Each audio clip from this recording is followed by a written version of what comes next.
Welcome back to Chats with Jack. I am Jack Talcott.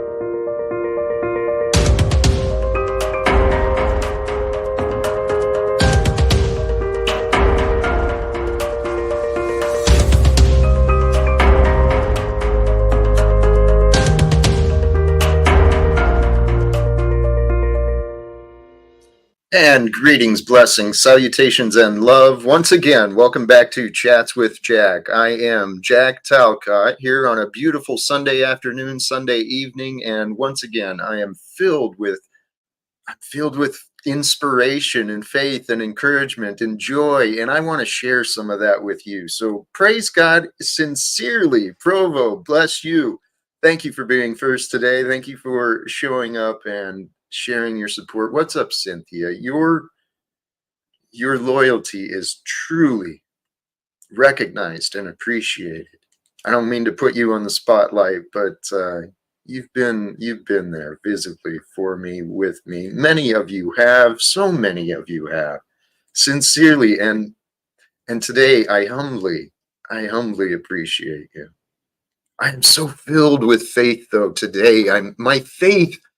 Oh, I wish you could just take what I feel, even with the absence of even with the uncertainties of the future, right? Even with the world condition, even with the situations of life. I feel so good today. I feel so alive. And that's, brothers and sisters, this is part of my inspiration today, okay? Let's jump right in to the thumbnail. Proverbs 3:5-6. Trust in the Lord with all thine heart and lean not unto thine own understanding. In all thy ways acknowledge him, and he shall direct thy paths. This is admittedly, this is a piece of scripture that I struggled with. How do I not trust in my own understanding? How do I not do that? The pieces are starting to come together. And what I want to offer encouragement to you, viewer, for those of you who are familiar with the Bible, who've reflected on it and gone to it, go back in and read these words, the words that stand out to you, particularly the red-lettered ones, and take those words as though they are very true and very important to know. Not just to remember, not just to think about, but to know. Right? And that is kind of the topic of where some of this conversation is going to go today, is learning how to know. Because it's by knowing that we avoid shame, right? And we can avoid shame by choice. And, my mind has really been wandering today in some beautiful directions with some beautiful words and observations on things that brought me, greater knowing within me. God is so good. That is the conclusion. The words of the gospel, for those who turn to the Bible, the gospel is the good news, right? That's what it means, as I understand, right? So I might be wrong. But the good news is there's a true God who loves us so much. Our God loves us so much that it created a perfect example for us. And if you want to say God removed itself so that it could become man to show us, so it was God in form. If you want to take that analysis of the story, well, okay, it was God. It was God in human form. It was perfection realized.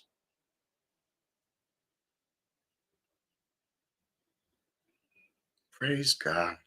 God is so good.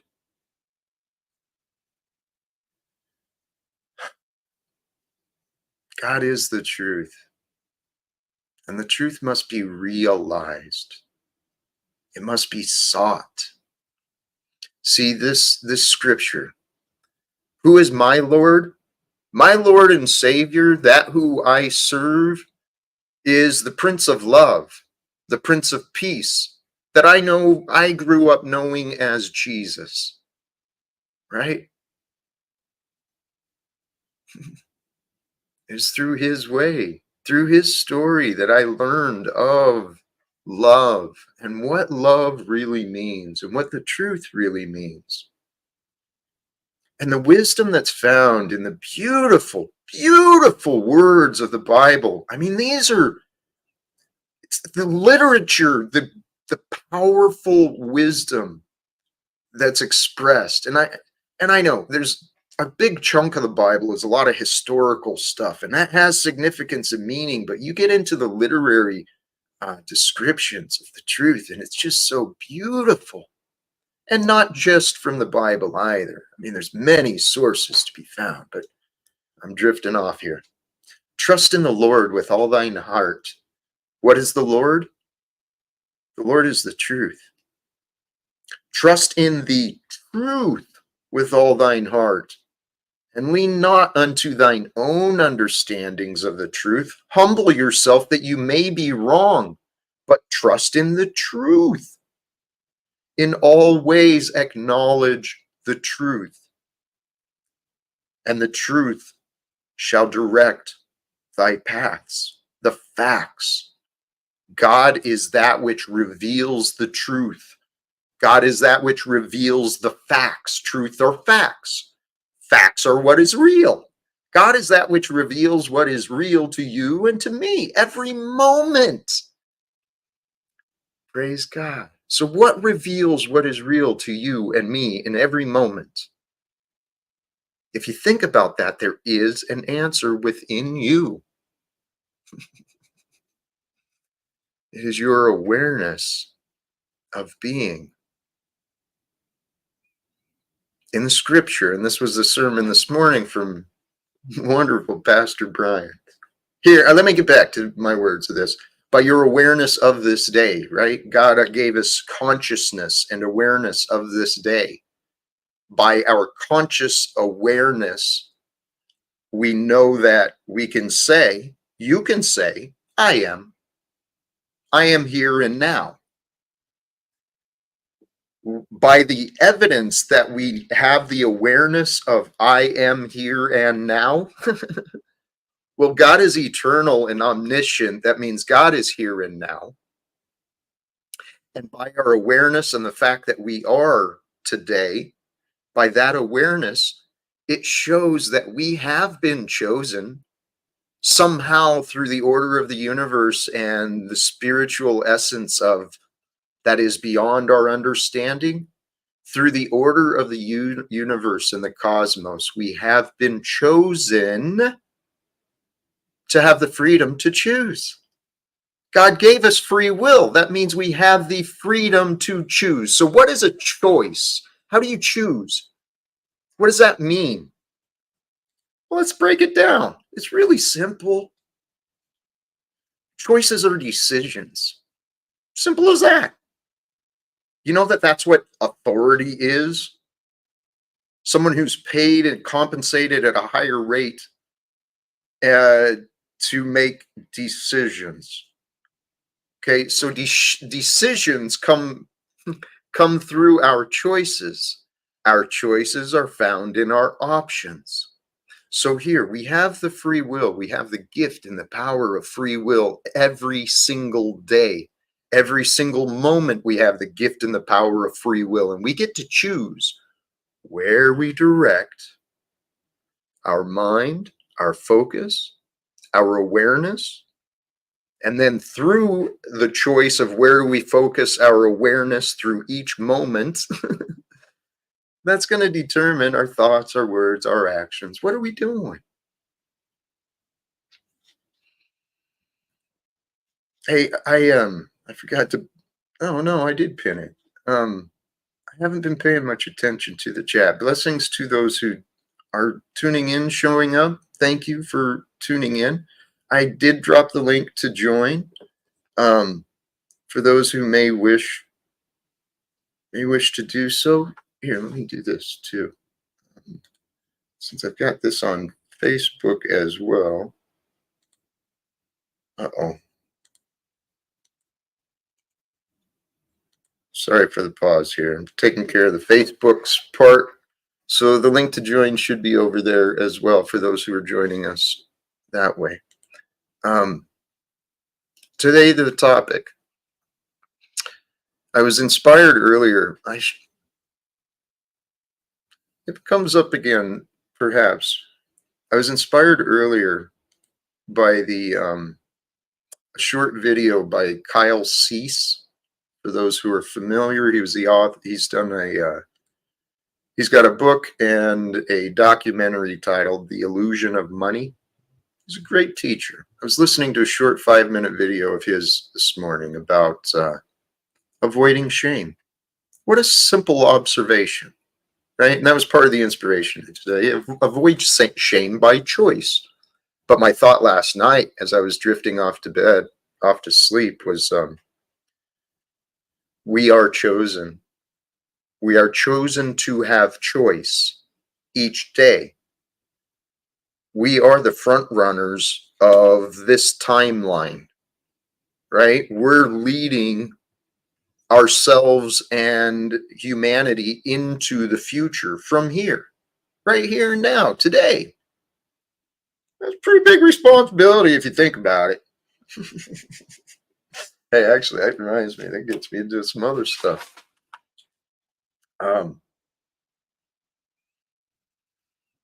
So the idea of this video, choosing to avoiding shame by choice, right? Recognize when you have options available, you've got the responsibility to choosing to make a choice. What are you willing to even consider? What choices do you want to even spend time considering? So what we can do is choose the things we want. And if you know the choice that you're considering would bring you shame, don't choose it. We feel our shame when we choose the choices that bring us shame. So if we're judging our choices as shameful or not loving, we really shouldn't consider them. Okay? That's self-control. That's self-love. We've got to guess. I'm not sure if she's ready or not, so I'm going to continue on for a moment. Oh, there she is. Hey, welcome, welcome, sister. Welcome back, Kolah. How are you today? Good. How are you? How are you, Jack? Oh, wow. I am truly feeling blessed once again today. How Good. You about look you? at I'm feeling blessed. I like what you were saying about free choice and free will. And if it's gonna bring you shame, then just don't do it. I like that. Because so many times we think, oh, how did I get into this situation? But God gives us free will. So That is the key. that's One of the examples in the video I heard earlier was, like we do have sometimes our guilty pleasures. We know things aren't good for us, but we'll eat it anyway, we'll do it anyway. When we judge that, we know it's not good for us. We know we're going to judge ourselves with regret, then we shouldn't do it. It's that's that right. simple. Or if it's being done and you can recognize, okay, that's not really healthy for me, but this is truly just moderation and true joy, true pleasure, it's reward, whatever. As long as we're honest, that's what life is about. Well, yeah, as that's what it should be about, right?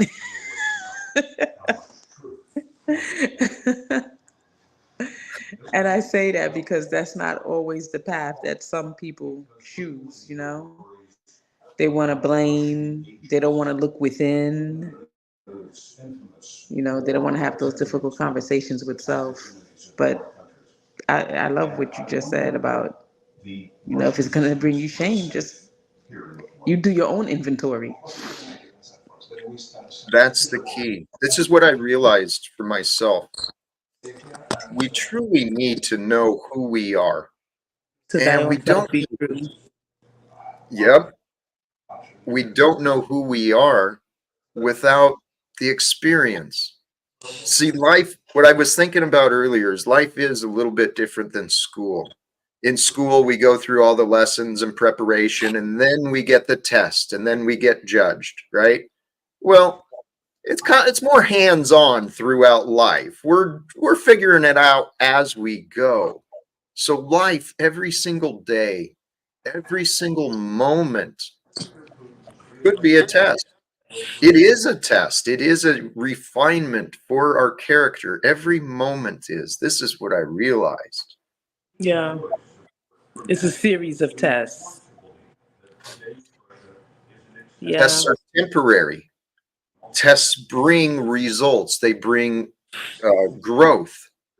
And once we pass these tests, once we've gained the lessons from the tests, that's where the treasures are found. At least in my experience. Yeah. You know, you're talking to me. You're really talking to me right now. I know you and I resonate. We've got very loving, very similar views from what I've seen. Hey, I've got some other notes here I was thinking. So,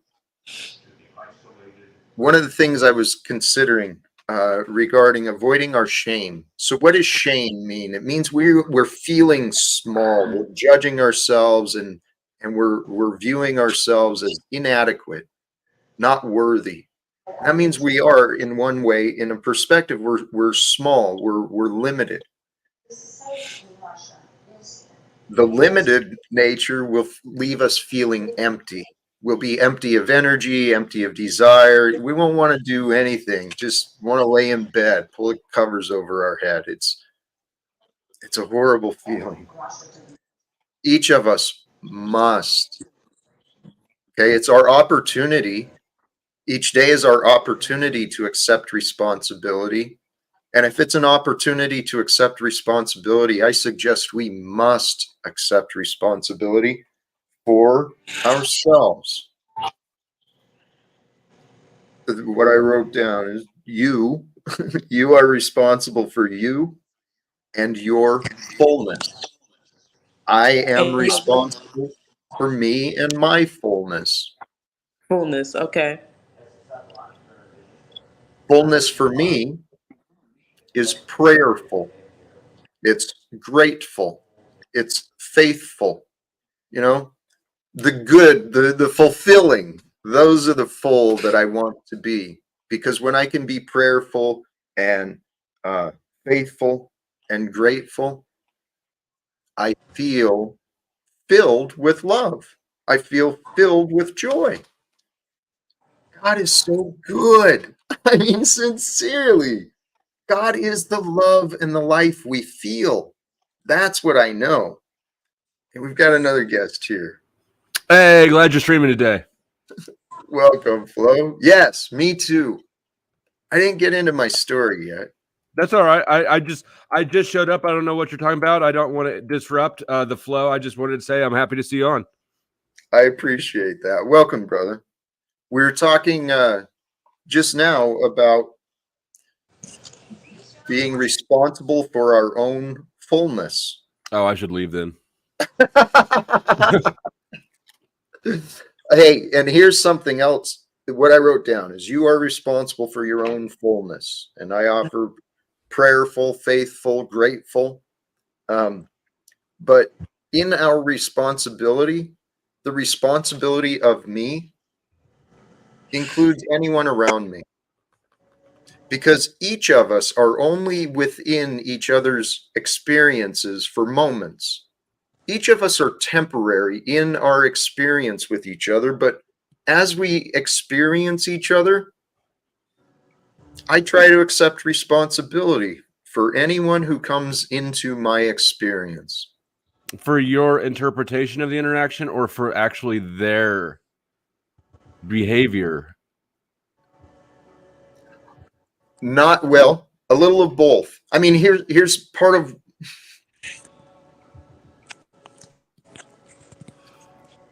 I accept responsibility as they are part of my experience. And if I want my experience to be good, I want it to be good not just for me, but for the totality of the experience. As much I want to help anyone involved in an experience with me enjoy the moments. It's temporary. So, one of the things I was thinking this morning, God is so good, sincerely. It's my own purpose. God has done this for me. People have been holding me to standards of perfection. Part of that includes this question you just asked, Flo. I've been it has been pointed out that I've done on occasion, more than on many occasions, I have apparently done a very poor job of standing up for people on my panel, for protecting them against insults and verbal attacks. Is that your job? Well, according to many people, even people I thought cared about me, it was enough for them to, push me away and say, "No, Jack, you're wrong." So that got me realizing I do have a responsibility for anyone in my area. That's true. When people do that On your shit, platform? it looks to me Yeah, like. been accused Sorry, of go that. ahead. No, I was just like, I kind of understand that because I've been told that too. Like when somebody's on my platform, I'm kind of like I determine the temperature. So, And I agree with yeah. that also to an extent, though. But I also think that everybody is adults, right? And if me and Kolah start fighting, we're both adults, who can make that decision ourselves. I don't know. To me, it looks like, Jack, you're more caring than I am about the feedback you receive from your panel, and I think that people kind of tend to exploit that and Oh, use yeah. it as a toehold, Yeah. right? Like when Wizard came up yesterday Yeah. complaining about getting timed out by a mod. I don't know that I ever would have heard that complaint from anybody. They wouldn't bother to bring it to me because they know that I just don't care about it. Yeah. So I guess that's just my only thought is like, make sure that like before you take responsibility for what people are trying to put on you, make sure it actually belongs on you and not that they're trying to exploit your kindness.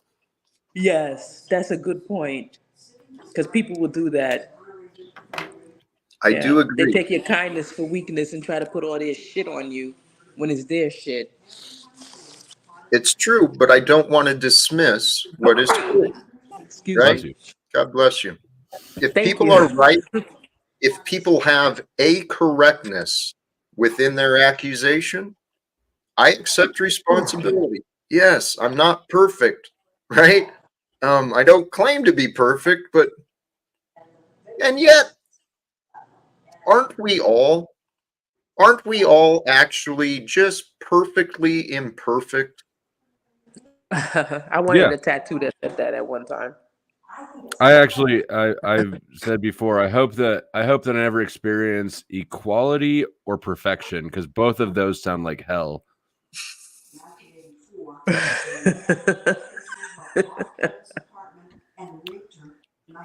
and I've said it to Jack before, and it pisses him off every time. Well, what if that that thought is keeping you from experiencing the heaven of equality and perfection? I What think if? that I think that we live in a binary world, and I don't think I would understand perfection without experiencing imperfection. Like like a real easy anecdotal example. Do you know how much more I appreciate freedom having not been free? Everybody takes it for granted until you are stuck in a box. So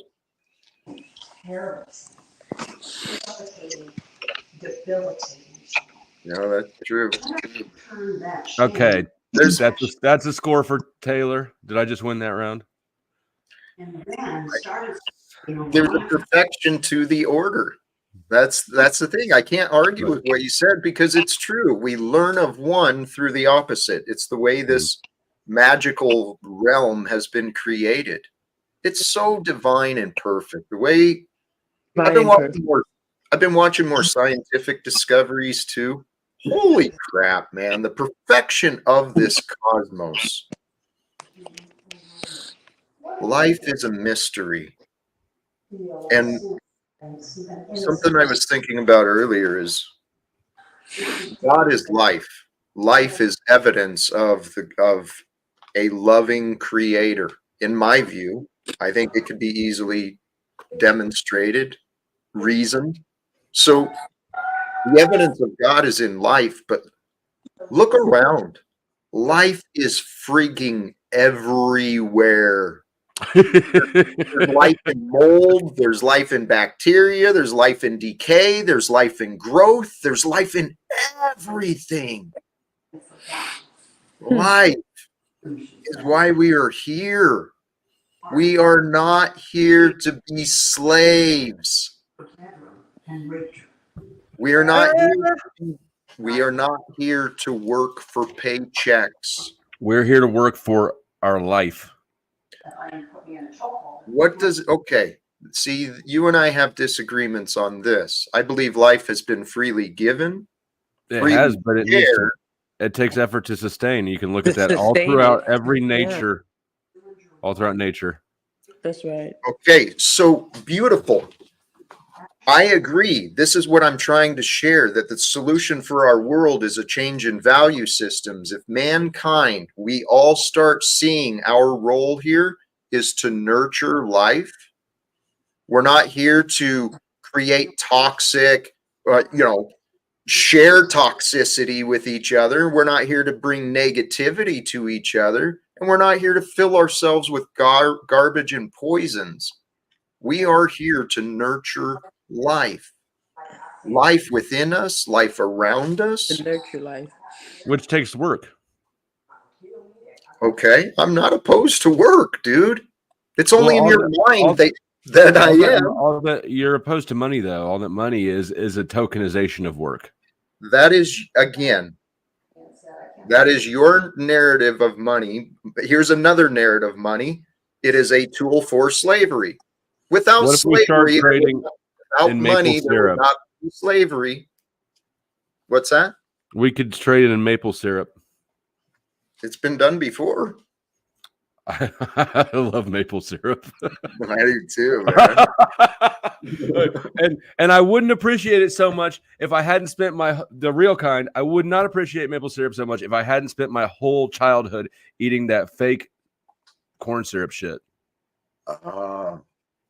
See, I was blessed. When I was young, I lived in Vermont for a little bit. We actually went out and tapped the trees and made maple sugar candy in the snow. And dude, I've lived such a cool fucking life. I really have. I don't know why you're saying that in past tense. Well, I have already lived. And I was talking to my mother earlier today too. Bless her heart. She was sharing stories. Shout out to the moms. Moms are awesome. Hey, amen. Well, she was sharing stories earlier about when her and my dad were together. They were young and confused kids. She's lived an amazing life as well. She's moved so many times, traveled all over, accomplished a lot of things in my views. I'm tired as fuck of moving. Well, this is something, again, I have been blessed. In my adult life, after the military, I've lived in one apartment and 2 houses in the same town. I've moved probably 13 times in my adult life, and I'm 37. By the time I was a sophomore in high school, the 10th grade, It was my 15th time changing schools. That's rough. We moved a lot growing up. So I tell you, my life has been a fucking adventure. You know, I told you a long time ago, I still think you should write a book. It does. People, I think that people overthink it. You know, I've bought some really, really garbage books online. Like there's, you can self-publish on Amazon. I've bought other YouTubers' books, and they are so fucking bad. It's amazing. But guess what? They get to say they wrote a book. They're an author, and 99% of people aren't even going to read the book enough to know that it's garbage. That's very true, and that's why maybe I'll write a book. You know what? I've been encouraged. Back in 2018, I did have a lady working with me with Speakers International, and she was encouraging me and even willing to help me write and publish the book. I just had to do it. I never did. I figure every time I start writing a book, every time I start reading books, my mind starts drifting. What else can I do? It feels unproductive, mm-hmm. But you kind of have to push past that. Now, if you write a book, you know you have to give at least a chapter to me. Well, and then this motherfucker comes up and imagines disagreement. Dude, this is funny. This does bring us back to observations and realizations I had earlier today. A long time ago, I started writing books, and then I thought, you know what? I'd rather live a life that others want to write about, right? I want to create the life, and I'll just keep track of the information and document it, make it really easy for anyone who wants to write it. Well, this morning I realized, you know what? Fuck all this paperwork. Screw the records. I don't give a damn. Not one bit. The past is the past. I don't care. I have the same thought, but I guess my thought was a little bit different. I think that I don't, people always talk about wanting to be remembered. What do you want to be remembered for? What do you want to, and I look at how people who are remembered, how they are remembered, and they're remembered basically as political tokens or mascots, right? And not, I don't believe like, who chopped down a fucking cherry tree or something and couldn't tell a lie? Like all these little fake bullshit phony stories. And I go, you know what? I don't even want to be remembered because nobody's remembered, really. Some people are tokenized and turned into fake figures or mascots or, campaign slogans, but nobody's actually remembered. Well, one exception comes to mind. You're going to say Jesus. Yep, that's who I was going to say. Okay, and I would say that that's a perfect example of somebody who's been turned into a cause. All right, you're right. Holy cows! I mean, he's the symbol of the biggest religious institution on you're earth. Right. Yep, absolutely. So I don't know. That realization is sort of bleak, but it's also sort of liberating, right? I found a purpose in it. Honestly, here's where I'm at. In all these words from the Bible, not, generally, I'm not an expert, but loosely, where it talks about God the Father, you can put in the truth. And it's through love. Jesus was love. That's the story that's being told there. It's through love that you know the truth. If you think you know the truth, but love is absent, nope. You don't know it. You don't know it. You might have observed it, but you don't know it.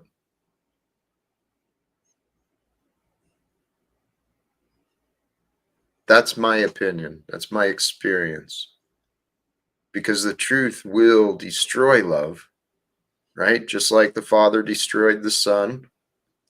Hold on. Go back up to the truth will destroy love. Well, that's true.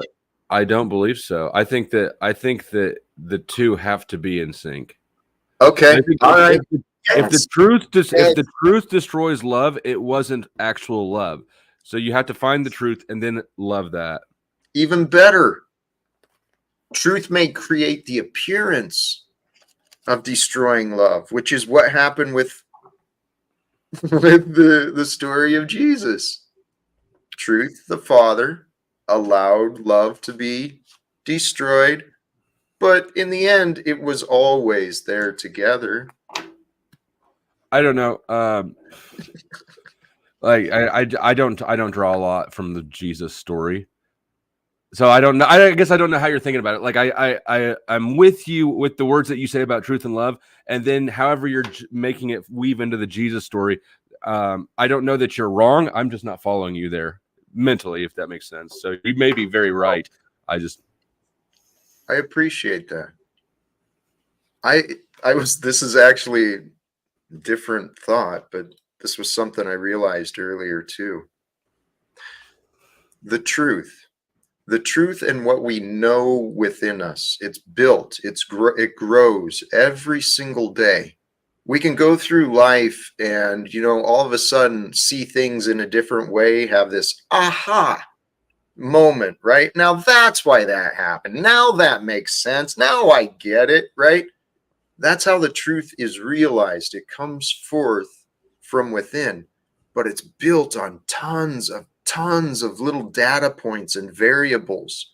It's the subtleties that bring forth. Holy cows, man. This might be getting too deep. That's what she said. I'm reminded of the sermon earlier today, the spiritual aspect, the spiritual essence of life. It's a mystery. It's mystical. It's supernatural. How to become one, right? To become one in the idea of man and woman, and it does happen. We unite with each other through intimacy. Intimacy it's the subtleties. We know each other deeply and intimately when we understand and realize the subtleties. And the subtleties are found through our attention, our time and attention, our care. Our care directs our time and attention. Well, and continue that thought. Where does care come from? Care comes through that which we desire, and desire is a subtlety of love. Golly jeez, man. God. Desire is a weird one because it's two-sided, right? It's both. It can be both love or it can be what's the word I'm looking for? Discontent. Discontent. Okay. Yeah. Okay. A longing or a yes. I know what you mean. But you said something earlier, and I don't even remember how. I was going to say life can only be understood backwards, but must be lived forward. I don't remember what you said that made me think of that. How the truth builds, how we grow in our knowing, how we understand things. It's done through the experience of time, which is done forward, but we can only see backwards. But it is understood backwards. I think that's part of the fun of life is that everything does make sense, but you don't really know it in the moment. If you did, life would be boring. Don't convince yourself that life would be boring. I like the chaos. I like the uncertainty. I like not knowing what's around the next corner. That's fine. That's fine. I get that. There's something though. We'll figure it out. You said something. Damn it. I wanted to come back to what you said. Live forward, understood backwards. Understood backwards. Reflection. We are images. We are images made in the reflection. Our awareness, we can look forward and back in our mind, but we can only see clearly backwards. And I heard it pointed out, meditation, the practice of silencing the mind for focus. What we're doing is we're taking the practice of focus of our awareness on the power of knowledge. That's what you're doing in meditation. You're practicing your focus and focus on what is important. What is important is the knowledge, not just the thoughts. It's not how I've ever meditated. I didn't focus on anything. I found several. I mostly self-taught on the meditation stuff. I found like there's several different methods or ways through contemplation, right? And that's where reflecting and focus on thought. But then the also awareness of my senses and my feelings. And then the others trying the focus of just nothingness, silence. It's been a while since I thought about that, but Yeah, no, me too. I was all about meditation, and then I left rehab, and normal life happened again. well, hey, I encourage you, pick up the practice. There is so much value to be found. There's a reason this stuff has been around for thousands of years.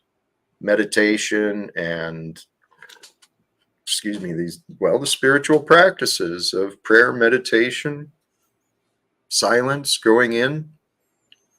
All right, you want to be my accountability buddy? I'll do 15 minutes a day if you do 15 minutes a day.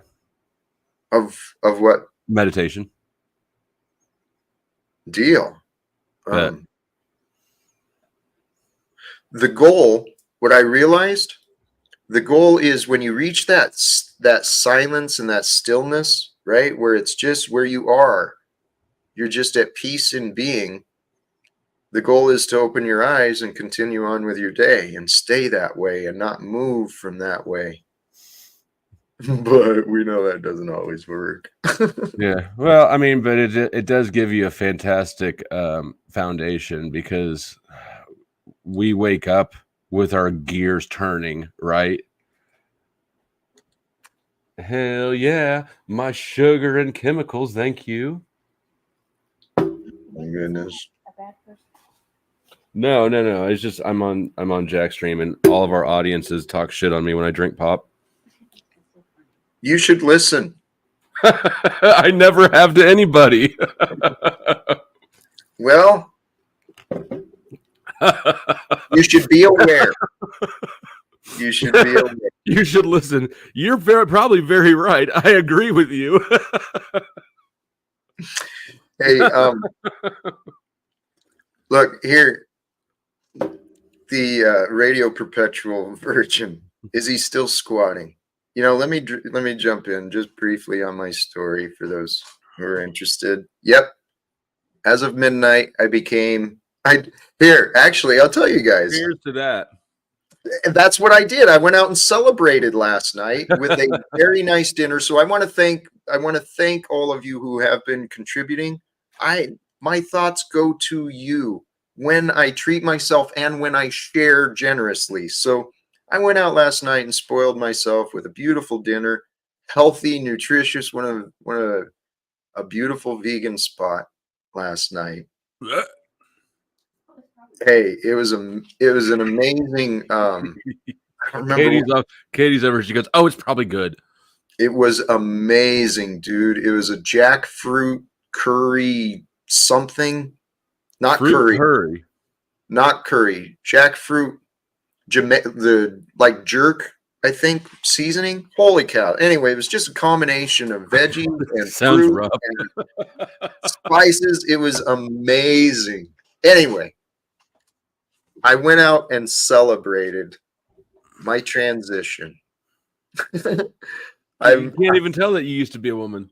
Well, it's a transition in status. I went at midnight. I went from, in the last just over a year, I went from a homeowner to a tenant to an illegal squatter. Yeah, buddy. Welcome to the criminal class. Yeah. So I was really thinking about that last night and today. What do I do? What is the moral choice? Because, of course, I've had critics in the chat saying, yeah, you're not honorable. You should be out of there. Okay. I understand. Yes, I've made mistakes. I've made choices, errors in judgment. I could have done better. But does that mean I'm dishonorable? Because what changed? Nothing in the real world changed. Nothing has changed. in any of these titles except in the minds of people who want to remember an agreement. I'm I not understand. sure that I think that the label honorable, dishonorable, or even situationally is dishonorable. I'm not sure that I think those labels are really that significant at all. Even if they exist, which I know there are certain people we all know that I'll claim are full of shit, right? As just a status of their being. But if I really think about the claim, I don't know that I believe that claims that are that black and white about people who are dynamic exist. And There can be honorable and dishonorable moments. Sorry. also, I don't know, just personally, like I'm very forgiving with myself. So if I have a dishonorable moment, I'm like, fuck it. I made the choice, whatever. People can about it and about it and about it, and then I'm trying to figure out how to teach people and I've been practicing on Lindsay the art of not giving a fuck, and I just don't know how to make people do it.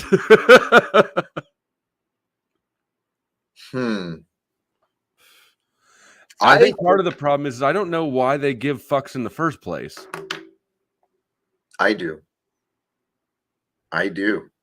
There's the answer to stop giving a fuck. It sounds contradictory. And I'm trying to see if this is true though, but it's self-love. Self-love is the answer. Because when you love yourself, you're not going to allow what others say or do to really move you. This is what I've been learning about myself. Well, in the paradigm of the world that we live in is that people are constantly advocating for their own positions, but devaluing. It's weird. It's like we operate automatically as if we value ourselves, right? By advocating for our positions. But internally, most people don't seem to actually value themselves or have the confidence of, I don't even know how to articulate what I'm trying to say. I don't know. I don't get it.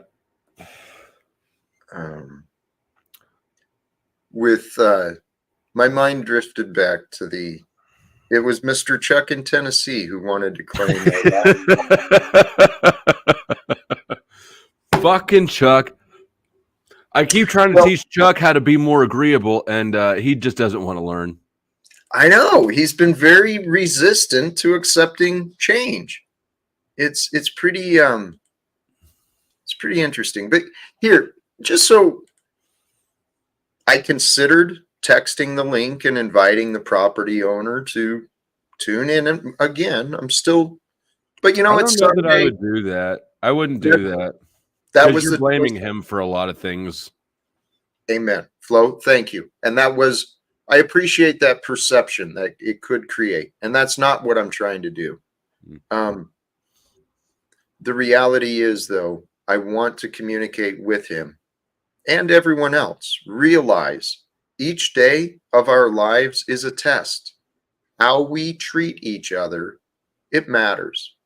And along those lines, let me share some of the reasoning of why I'm still here too, in front of the fireplace. It's just that. If you have to move out, you need to take the fireplace with you. I don't know how I can, dude. No, honestly, here's where I'm at. Crowbar? Nope. That won't happen. Because where I'm at now, I have my stuff packed.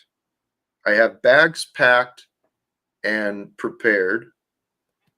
They're not entirely packed. I assume I could get at least 10 or 15 minutes, but I have plan and everything prepared for loading up the car, and I'm ready to go. So the thing is I expected they probably wouldn't be working on the weekends, So I figured I'd at least make it through Monday. This morning at church, I sought prayers, and it's one of the ladies who prayed with me at church today just happens to work at the Union Gospel Mission as well. So I'm gonna go swing by, and she's gonna share. She'll connect me with people who have connections and resources here in town. That's what I've been trying to find in for years, is connections and community here. So it's coming. It is coming forth. The It is change. coming. Well, the future. The future is being revealed for us every moment of every day. So every moment of every day we get to choose. So people are concerned about your cats. Do you have cat plans? That is a concern. Oh yeah, Chuck, Mr. Chuck and It Margo. wasn't him. Well, no, Chuck and Margo, who want to call me dishonorable, say that I should be out by midnight. Yeah, what do I do with my cats? Is it honorable to leave them behind? What do I do with them? I honestly don't know. Do isn't Smith close to you? Would Smith be willing to take? I mean, I don't know that I would trust Smith with a cat, honestly, but he's got a wife and a kid, so True. and a puppy. I think. I don't know. Yeah, I don't know. Yeah, the cats are a concern, but again, I have so much faith that something is going to work out. I mean, dude, the stuff that's been happening in my life, it defies logic. What is a miracle? A miracle is that which defies logic. So I guess I've been experiencing a lot of miracles. You're welcome. I just didn't know how. Yeah. Oh, and actually today, see, things are happening. Things are happening with and without online. Last night I got a call from a former coworker and a former union brother, and he's continuing to. He offered that he's going to make more efforts today to reach out to my old union officials and try to help open communication there again. So I'm still pursuing justice against the wrongful termination. I'm still. Oh, and then today, through my mom's connections here in town, I may have found someone who's willing to buy all the furniture and crap, all the good stuff at least. So I may end up with some cash, and if I get enough cash, I'll get a maybe upgraded vehicle, and who knows what'll happen. Tom withdrew his offer, didn't he? I still think the Talcott show would be fantastic. Mostly because I want to take bets on which one of you survives still by day 3. Well, no. Actually, I don't know. It would be an interesting story. I want to address you, Margo. This is what you and my former friends don't realize. We all create our reality together. Certainly, you and many others have been betting against my success. You avoided me. You could have participated in my success, but you wanted to bet against my failure. So you and my former friends who chose to avoid. Stop calling them that. My former friends? They are my friends. I mean, I love and care about everyone. We create our own reality and we're responsible for ourselves. Then those are your friends, right? Don't you think that's a better way to go forward? Actually, yes. I mean, I was using her words, trying to use her words so she could understand, I guess. I don't know. My friends, for them to throw me away over what I know they experienced, over the minor misunderstandings we had compared to what we've experienced in the past, in comparison of what is real, the way people threw me away is illogical. Sort of like how Moose did. Moose was very illogical in his behavior. Yes, absolutely. Moose is another example. Yes, Flo. It also ties back to what Flow State just did, because I've done nothing but good for Flow State, and then he throws me under the bus. I know. I know. I'm just stoking the fire. Just stoking the fire. You know what? The thing is we're all gonna miss that fireplace. But I am a firm believer that positive change is coming. I think that this is gonna stoke the fire, the cot, and I think that Jack's gonna come back 10 times to 100 times better. You know, like that guy who played in Iron Man. That dude was like a total crackhead. Oh. He Next thing was. you know, he was a crackhead. Then he goes to jail, comes out, bam, he's fucking Iron Man. You're talking about Robert Downey Jr.? Whoops. Watching Robert Downey Jr. in his lab in the beginning of the movie makes me feel like I'm on Adderall. Like, I swear to God, if I watch that movie enough times, I could piss dirty.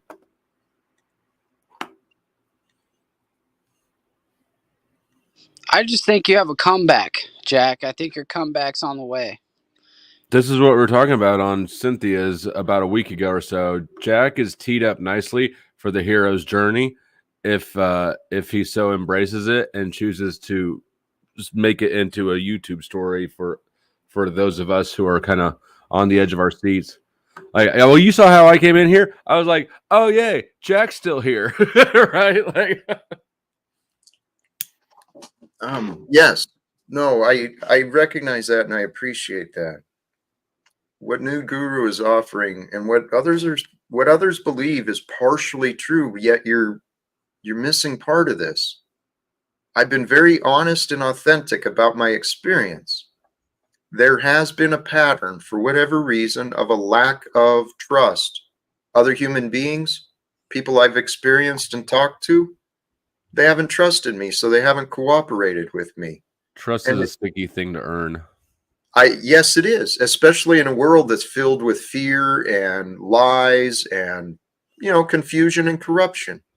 It's real hard to get people to trust you, and without trust, there's not a lot of cooperation, especially when you're not in charge, telling people what to do.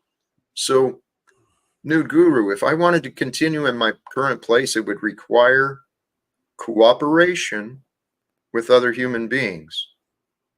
And cooperation can't happen when there's not communication. And so, brothers and sisters, let's take this out of me for a moment. Take Let's it out of you. well, take Phrasing. the essence of the lesson. Take what's happening out of what's happening with me, and take it with what's happening with each of us and God. That was a straight plug, Jack. Well, when we don't try to communicate with God, with the higher power of knowing that is with us, we don't understand it. If you don't try and have a relationship with God, you're not going to have one that you know of. It's really that simple. And so what I found is people don't cooperate with me because they don't understand me. They don't communicate with me. Therefore, they don't know me. And I know if people knew me, trusted me, I know, man. This world is ready for a change. This world is ready for something more. But my faith is in God. God brought forth this day, and today, holy cows, man. It was 37 degrees as I was driving to church, light drizzle, gray skies, and I am just filled with gratitude about the beauty of the day. I went on and on there. Took us off. No shit. Oh, you chased off Moose. I don't know what happened with Moose. Yeah, he probably got sick of it. Well, Moose has been the last week or two. I noticed he's been doing the quick ins and outs. So I don't know what he's doing on his end, but yeah, it doesn't. Mom's not an option for the cats. But here again, I have faith that there's answers. you could drop them off at the park. I just want to see the chat freak out. No. Yeah, I don't know. The good news is I don't have to choose right now. Isn't based on, yeah. Place you currently situation it isn't based on communication and cooperation. It's based on money and greed. I think you're tired of that. More how the environment is calling you. You're right. I disagree with Nude Guru's economics entirely, but I do agree with Nude Guru's assessment of you that you're ready for something new. And that if you actually wanted to stay there and continue, you would be. So in a way, like just as an outside observer, I could totally be wrong, but it looks to me like you're kind of subconsciously putting yourself in this paradigm on purpose. It's possible. I won't deny that possibility at all, because I admit my blindness and I admit my ignorance. I'm trying to figure out what's right and what's not. I don't know that either of them are accurate, blindness or ignorance. I think that if, like, you know, hindsight, right? Like I can look at my own life and go, you know what? I was perfectly miserable being a banker. Probably that paradigm was not, on a conscious level, it wasn't done, but on a subconscious level, I think that our subconscious is frequently smarter than we are. That's exactly what I've learned. That's part of the realization. When the knowledge, the data that's known within our subconscious rises into our conscious awareness, that's when we can see what the subconscious knows, is when it rises, when it is realized and emerges. Backwards. What's that? Backwards. You understand it backwards. Perhaps. Yes, I think so. See, our consciousness is an amazing, incredible, that our consciousness is the part of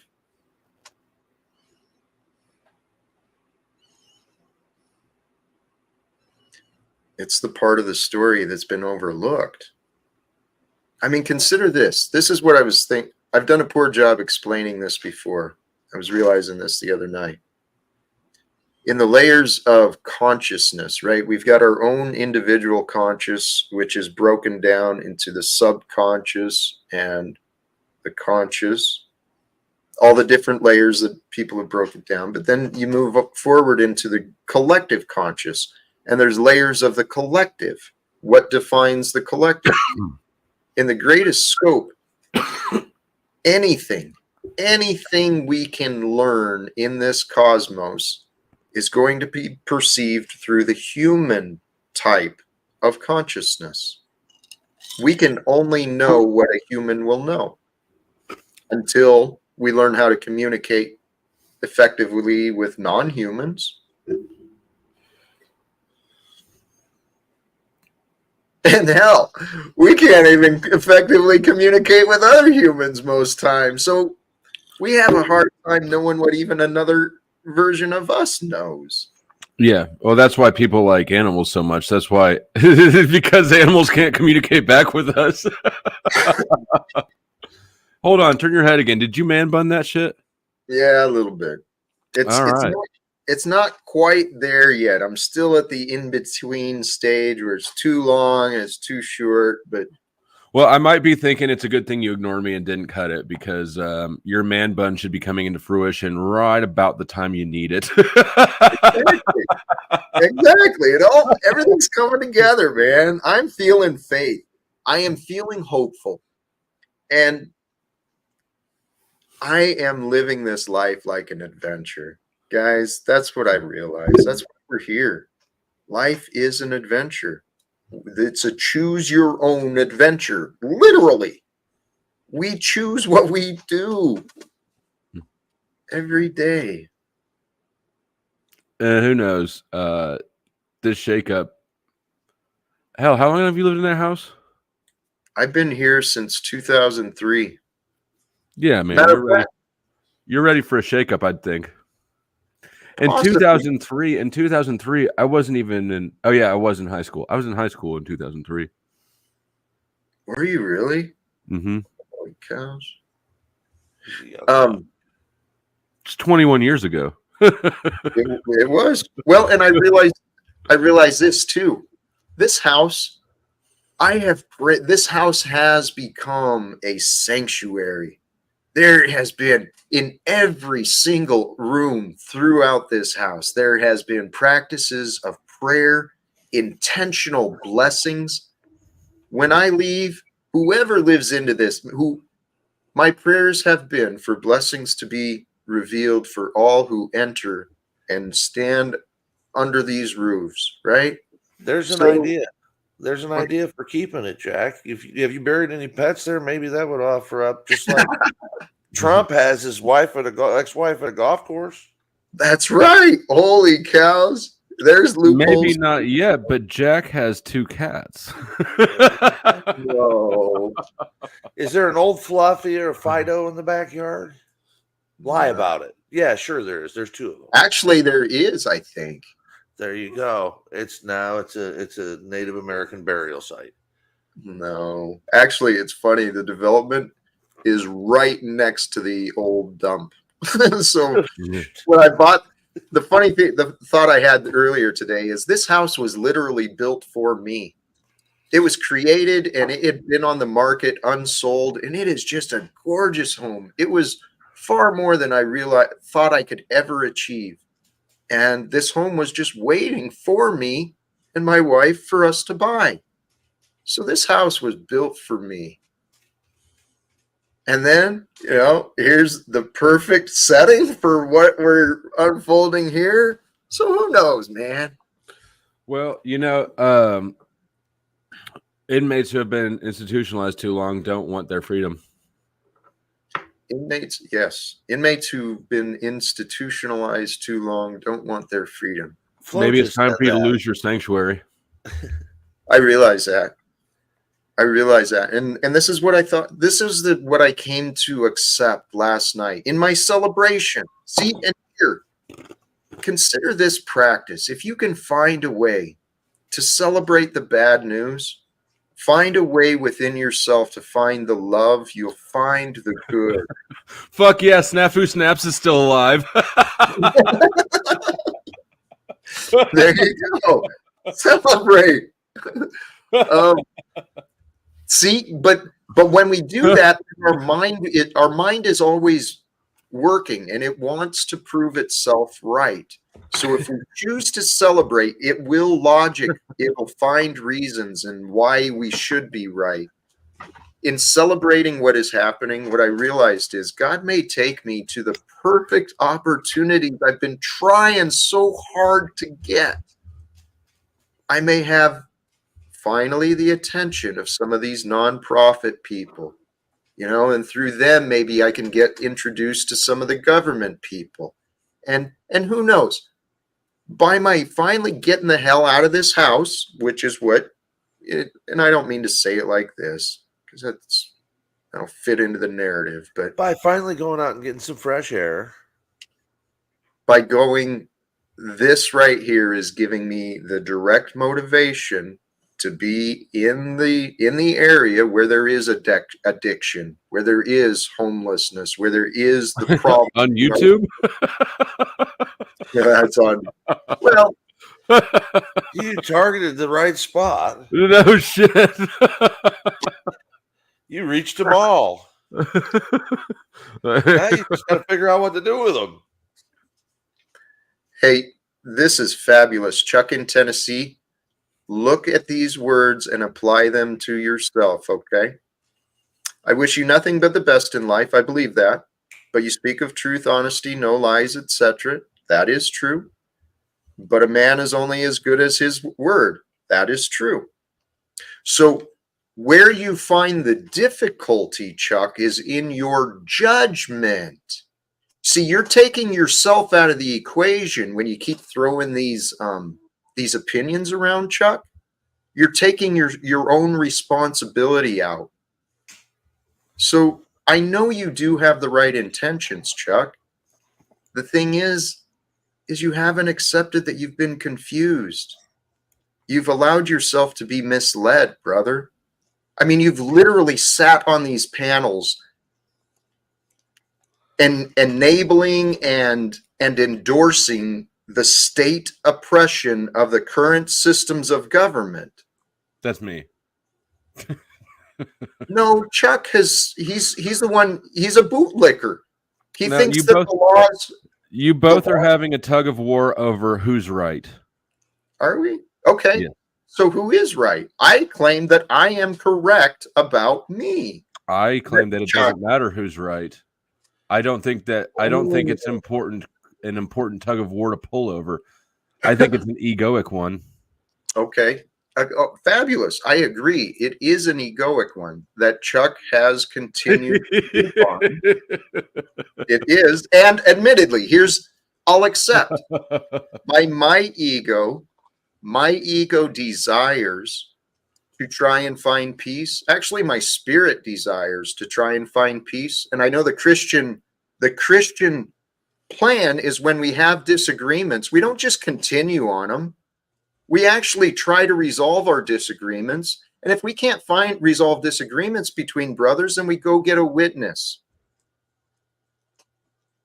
I've been trying to find a witness to help me resolve disagreements with my literal family and my literal neighbors for 6 years. Jack, let's talk about rights and freedoms and piss flow state off. I got a couple ideas of things that might get under his Hey, skin. let's talk about the irony of a fat man wearing a flash hat. Funny. That's a lightning hat, dummy. Champions, world champions. Lightning, the Fuck Tampa around and Bay find out, Scott. You want to come this way? Come at me, boy. Come on. Oh, come on, you. Come on. I'll come on you. I'll come all over you. You'll be swimming in it. You think a sperm whale hit you. That's the fact. I was typing in chat and I tuned back in just in time to hear sperm whale. I have no response to that. You big gay weirdo. Yeah, I doubt you do. You would be like, Big it'd be gay like Scott. a 5-gallon jug of paint hit you. You'd be like, what?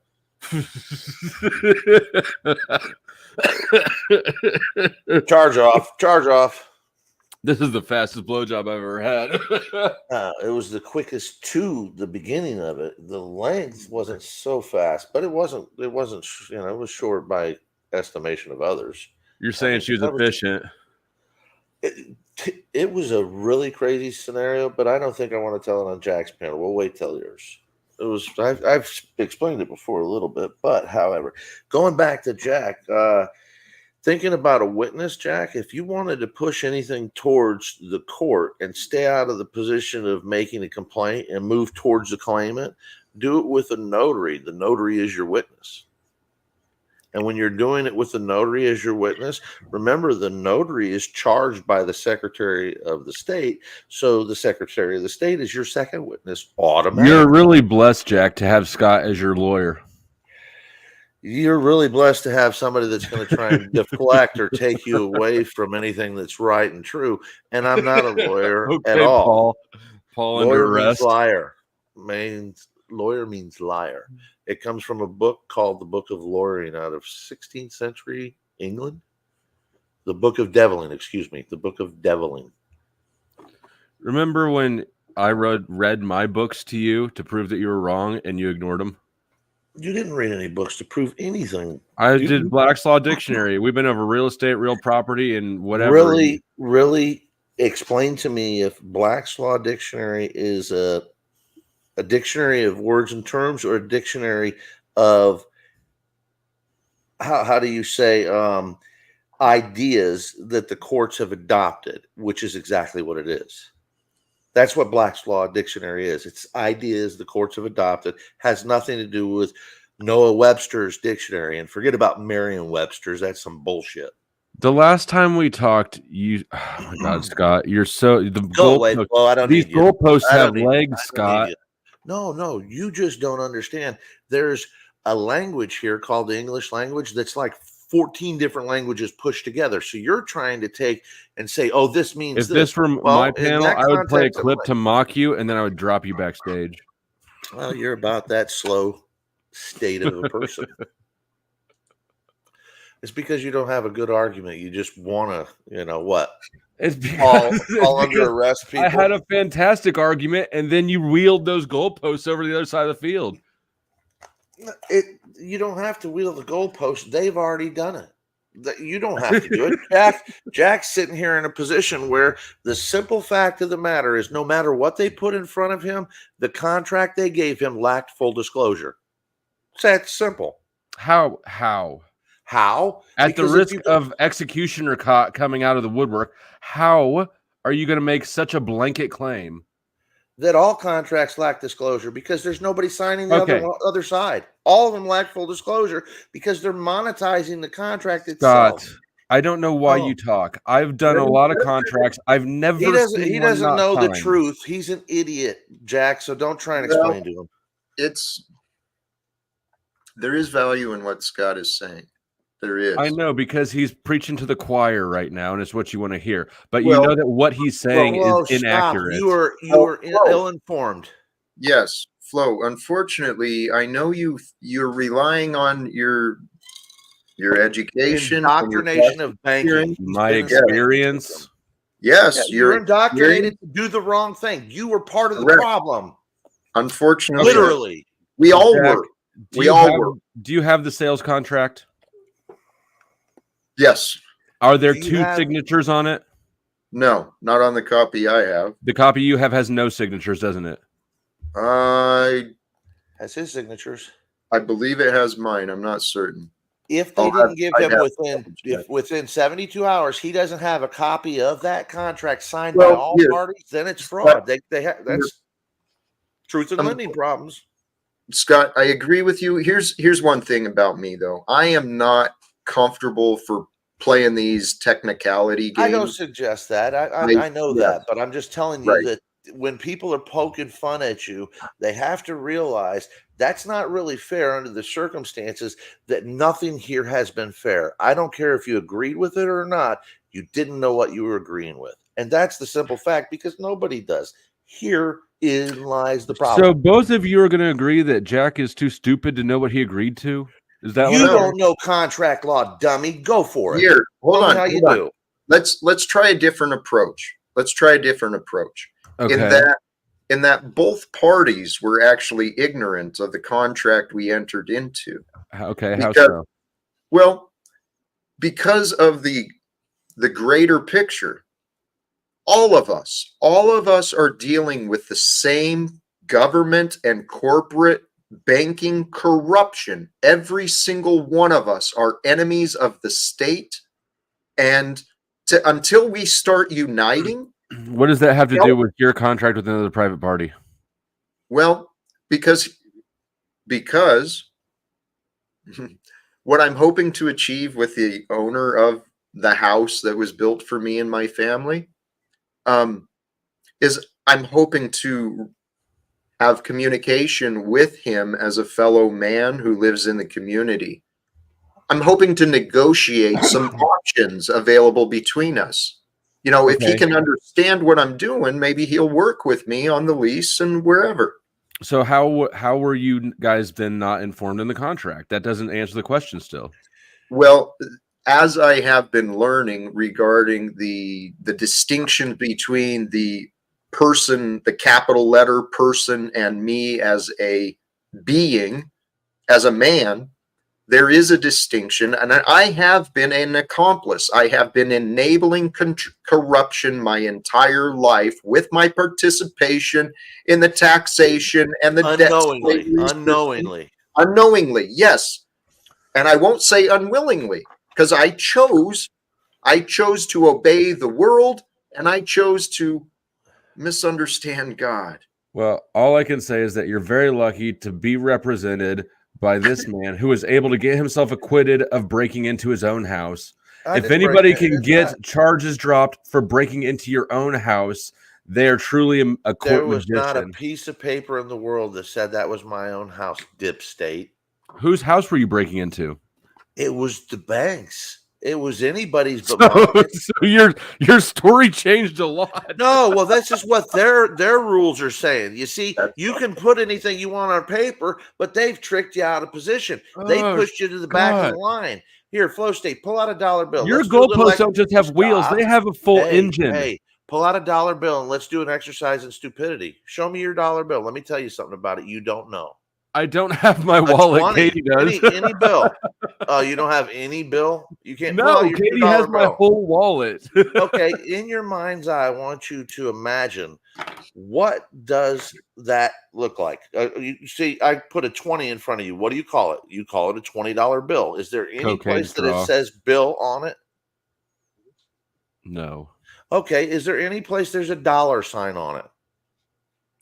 Scott, your questions are No, so no, useless. answer No, 'em. there's not. Okay, so let's go to the very top, because we know at the top of every document, that's where they title it. So what does the top of this document say, Flo? Federal Reserve note or something like that. Okay, it says Federal Reserve note. So let's go to mortgage note. You worked in mortgages. What is a note, Flow State? It's a loan. It's a promise to pay, isn't it? So this Yes. is a promise to pay who? Let's look at the next line. It says the United States of America. That's who's on the hook for it. If you Okay. go to 12 Now U.S.C. bring this- 411, hold on, no. Just go to United States Code and read what it says about the nature and obligation of this fugazi piece of shit right here. And it's not even supposed to be touched by you. It actually says I in know. that, it says But you're supposed to turn it in for lawful money. Nevertheless, it says So- also that it's good for all debts, public and private. Okay, there you go. And that little line that Jack's right under the 20, that little line that says all debts public and private, it says public and private, showing you there's two systems. There's a system of equity and there's a system of debt, but this is only good for one side of it, the below zero part. So let me ask you, where'd the credit go? Did they steal it all? Actually, if you look at this, that seems to be what happened.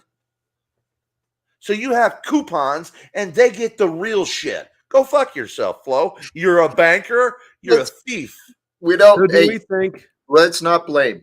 No, or he name doesn't call. know any better. The problem is he's not even willing to listen and try and understand where he went wrong. I gave up my license to do wrong. I didn't want to do it anymore. I refused to. Okay, I was hold the on, SOB of Scott. the office, son of the broker. I don't want to do it anymore. Scott, I'm taking advantage of people. Okay, Scott. Thank you. Take a breath, please. Fair enough. You were in an passionate. aspirin, you're probably going to have a heart attack. No. No, So I'm gonna have a flow attack. yeah. Does that make sense to you, Flo, or just not at all? No, it No, it does, but it doesn't, right? Like, yes, it makes sense what he's saying. I understand what he thinks. It does not make sense because it's not accurate. You can't tell me, you cannot tell me that Scott has figured out the secrets to these things. This internet loser has figured out the secret to the whole Whoa. system, and that's why he's not allowed to do anything in it now. Well, I don't think that was what he said at all. I mean, It's that's not. It's what you heard, what you chose. See, It's the important parts of the situation that I pulled out on my own. well, No, it's you're the parts that deflecting. it's the parts that you refuse to accept. That's what it is. Because Well, I refuse to accept untruth. but are you capable of allowing ideas without attaching belief? I mean, just accepting and considering the value in what's being said? Because There's not value in lies. if you can't even play the mental exercise in your head I have. of either the downside of the money tool or the upside of its absence, if you can't imagine that scenario, Flow then State, you're why not don't you pull trying up to- Article 1, Section 8, Clause 17 of the Constitution, where no money shall be coined in anything but gold and silver. Yeah, So- but keep reading the Constitution. They changed that. There was no change. You have to have a constitutional convention to have a change, and there hasn't been one. So what you have is amendments, and most of them were done under the darkness of night, without a quorum, without full participation of all senators needed to actually enact it. That's why, in fact, Title 26, your Internal Revenue Code, has never, ever been enacted, because the Okay, enactment clause was never Scott, used. let me pretend that you're right. I am What right. You fucking just good- don't okay, know. okay. Hold on. Conversationally, you're right. What good is it? I believe when the 100th monkey wakes up, then we're all going to get across the line. Okay, so your answer is it's no good. It is doing me no good to know the real truth. I You're am the less 100th effective. monkey, dummy. I'm not What the if 100th you are? monkey. You're just What a if you monkey. are? What if the world is waiting for you to accept it? They're going to have to Because wait for what somebody if- who's more open-minded and less confused in their confusion. Well, because here's something else. I want to correct something you offered. Scott has, through his experience, figured out a lot of things himself, but he's been asking questions and putting in the work. He's been seeking answers. Other people have figured out this stuff. Mhm. Daily, I do. Thank you, Jack. Yeah. And that's like Okay. me. I'm not the one who's originating a lot of this. I mean, I share my new understandings and stuff, but most of this is coming from other people. You guys are going to force me to go here. Why don't we look at the life results of the 3 people on panel? Which one of us is living in a house that we legally live in or that we legally have right to? Not you two. Not Legal neither or him lawful? Okay. nor you. Okay. Sorry to interrupt you. Legal or lawful? And again, Doesn't let's matter. It's word think salad. on what we are comparing. If we want to be in this game of, well, slaves compare themselves because they're not in charge. No, I'm looking for a measure of who's right. I'm trying to figure out a way to measure rightness. Okay, This so is my home. There's nothing owed on it. There's no rent due, and there's nobody telling me to go Is it the motherfucking bank's anywhere. home? Is this the same one you got arrested this breaking is paid into? off. No, dummy. Who you paid just it talk off? out of your ass. This has been paid off for years now. When my mom's second husband passed away, his estate had to pay this off because he had fucked me by putting me in a bad situation, and I made him sign over papers that this would get paid off upon his death, and it did.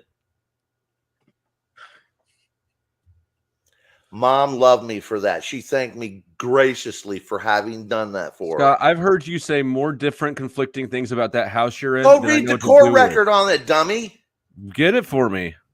I don't need to. It's not my responsibility to do your investigating. Hey, Well, you're making claims. The last time we I'm talked, telling the truth. I already told you it's part the of the last record. time we Go talked, look the at it. house that your mom lived in had gotten foreclosed on She's because owned 5 houses in the last 3-4 years. No, 4, literally, because of the whole scenario that went on with her husband and her. well, There's Scott, a lot of things going on. He got sick and I needed think help. that you're moving the goalposts around, and so if you want me to believe you're not, then you'll do the work to I provide have me information.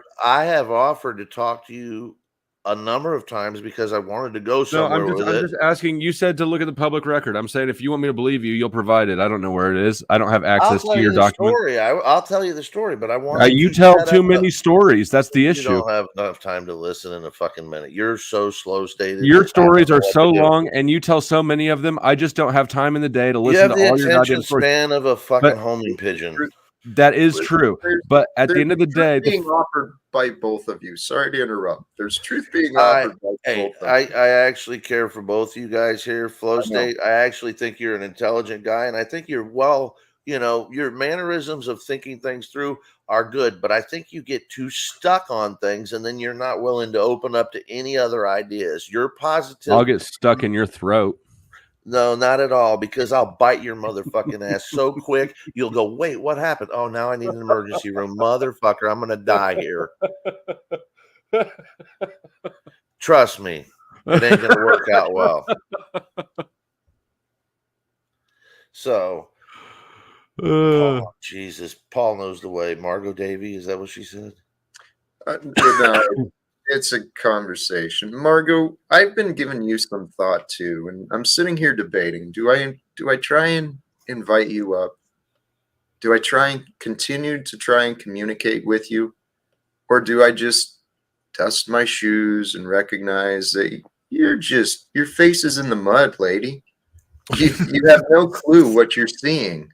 Jack, we know you. You're going to try and dig her neck out of that mud. Yeah, you are. I've been the fact that you just invite her up. You asked the question because you are already leaning that way. This is true. That's accurate. Golly geez. Margo, come on up and hang out with your side pieces. Yeah, you know what? Be crazy today. Be outside of the norm and be loving to Jack. Is it a full moon? I saw somebody say earlier it was a full moon. There you Tonight, go. tonight, 3 a.m. Eastern time, midnight Pacific time. I guess we get a full moon, and there's another lunar eclipse tonight too. So it's an eclipse energy as well. Hey, blessings. Welcome, Margo. Good evening, Margo. Are you referring to the big eclipse? I think that's on The April 8th. 8th. April 8th. No, yes. I meant full moon. Is it? I heard somebody in the last chat I was on say it was a full moon. Yeah, Yeah. but there's a big eclipse on April 8th. There's a Get bunch ready. of people 3 coming days down of from water. Washington. They're saying that a lot of That's crazy it. stuff could happen. Yeah. That's a solar eclipse, and tonight I understand there's a lunar eclipse with Oh, the okay. full moon. All right. So, yes, tonight, and so the energies are flowing, and according to the Space Weather News, we got some X-class Space weather players. news. What is that? It's a Trump organization.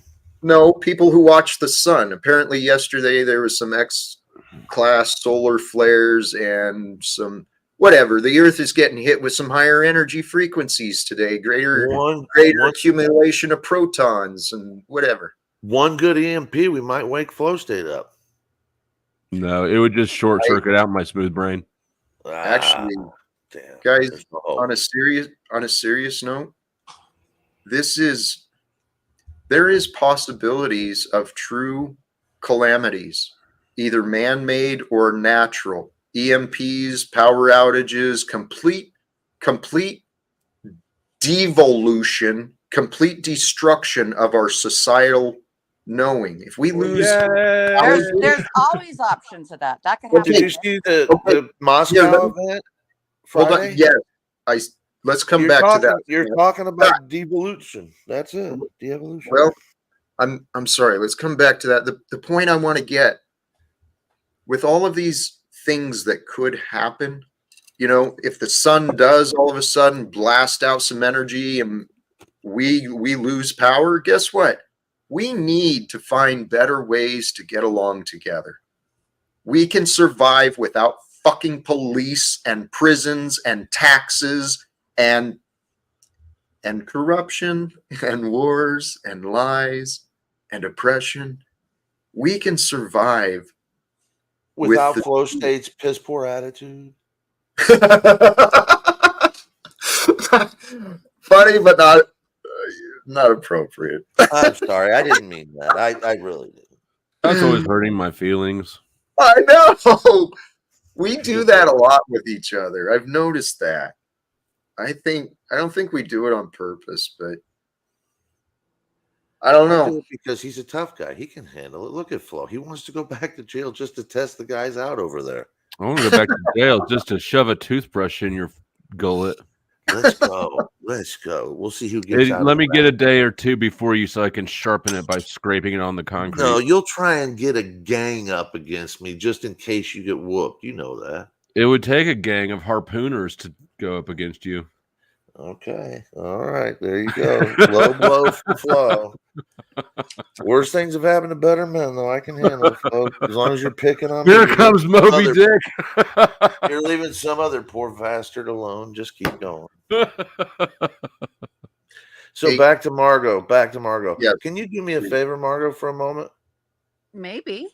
I think Jack, in my opinion, has tried and maybe not effectively, but with great effort to relate to you, to try and communicate and to share his ideas of, well, what he would consider a better and brighter future, not only for him, but others, involved.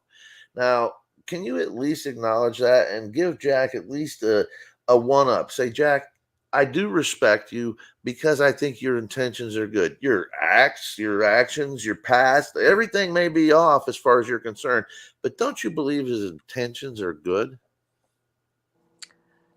Thank you.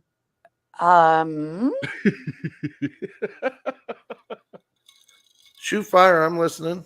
Make like the Mayflower. Come across, Margo. And please speak honestly. I believe that he has some intentions that are good. I believe he has some that are misguided.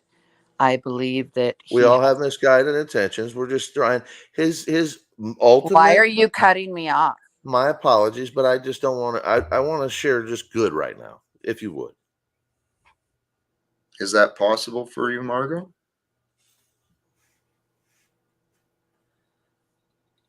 Is it I mean, possible for me? Anything's possible. well, if I may, Margo, Scott, thank you for that question. And as you were asking her that question, let me offer Margo, I accept responsibility. I have done a poor job of trying to relate to you.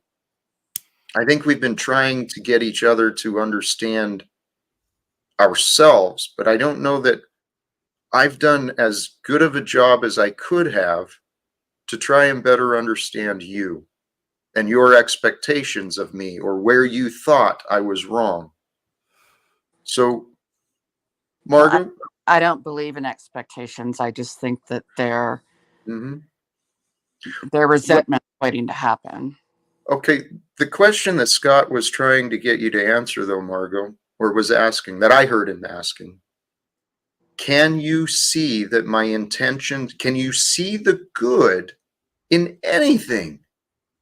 I mean, because you've been so critical, lady. I mean, sincerely. Do you see anything that's righteous or worthy of, hey, good job, Jack? Well, God doesn't Anything, make Margo? shit, and I believe in God. I'm sorry, so what?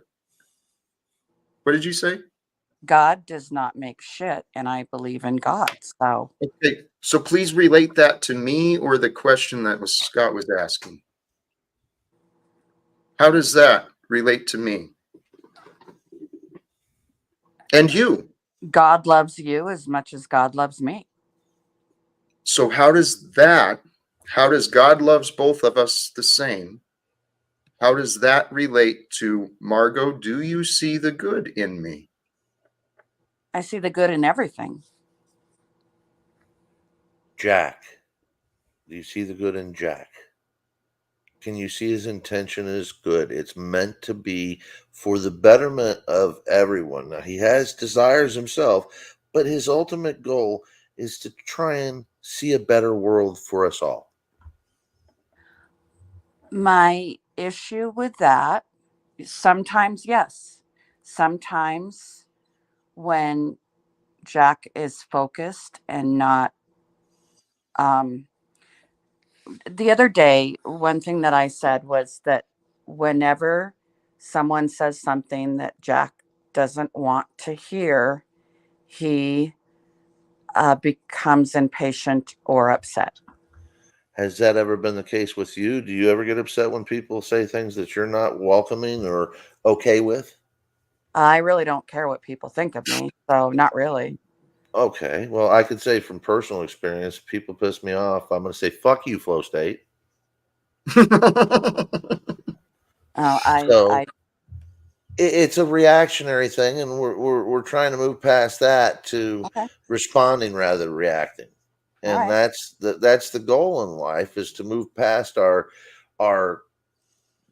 subconscious or our sub manly or womanly Okay. brain.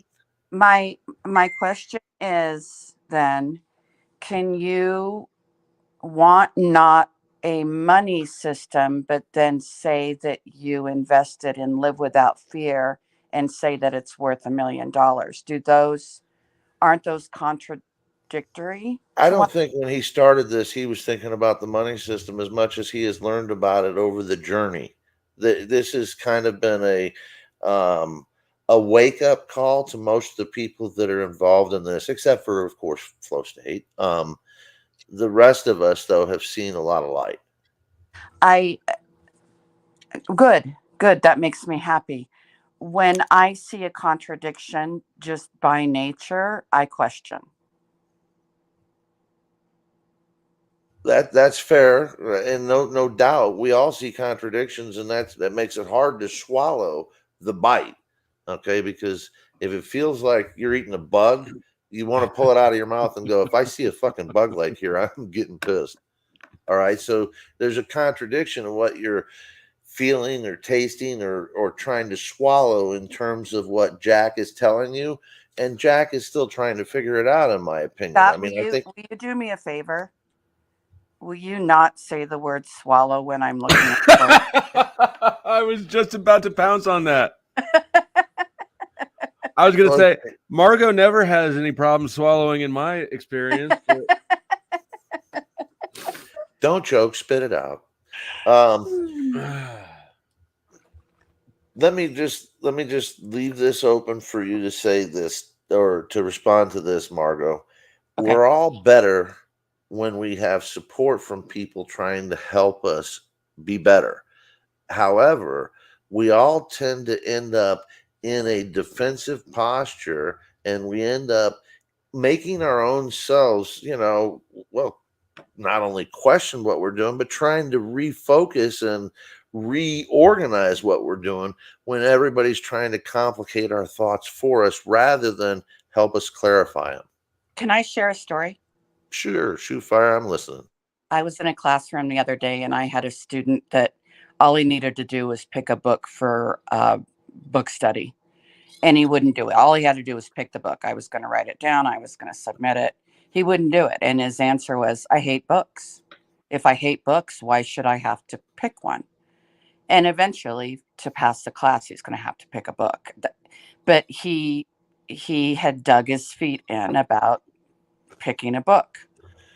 And so I realized there was nothing more I could do. I contacted the parents. They left their home, came right to the school, pulled him from class, and discussed the fact that he was really fighting himself, not the assignment, and not me. I was just doing my job. Can I ask a question? No. Let Please me go finish. on. Go on. Yeah, no problem. He hated me at the time, but my intentions were pure, and I was trying to support him and get him at least in a book that he likes. So hopefully he will be a reader someday. And what was your question? Well, just a quick thought, in the study of human nature is my curiosity is, did he hate the book, or does he hate the fact that, one, maybe he doesn't read well, two, maybe people know he doesn't read well, or three, he doesn't read at all?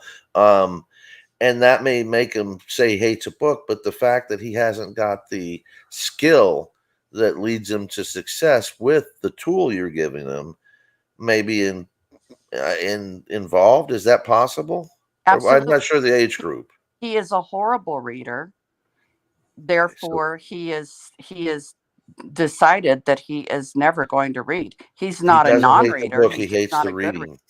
But he is capable of choosing the book. And then I can talk about the book. I can show him the movie about the book. I can take turns reading page for page. I can support him and guide him through a process he doesn't want to do. But research shows that with students with his disorder, once they do start reading, a world opens up for them. I guarantee you that's true. And that's where I commend you and I applaud you, because you're in that developmental stage right here where you're the difference. If you can make it about not the book, about a subject, and then help him pick the subject and then narrow the book into, here, pick 5, point at 1. Scott, maybe that's what I've been doing. I hope so. God bless you if you are. I mean, why am I here? I mean, I know Help that Jack I'm not. pick a book. I know I'm not Flo's number one, but you're a solid have two. a life. I don't think I'd Cynthia allow wants to know if Flo he ever to call did me pick a number book. 2. He did pick a book, and it was hilarious. He picked the book, and then he had to write why he chose the book. And of course, he wrote, because Miss Davy demanded that I pick a book. But you know what? He answered it, and he wrote a complete sentence with capitalizations and punctuation. I almost cried with excitement. What book? Do you remember? No, I don't. The Joy of Sex, probably. I don't know. I don't remember what it was. I have that book. Flo, Huh? I wrote that book. Okay, that's a lie. That's a lie. I take that back.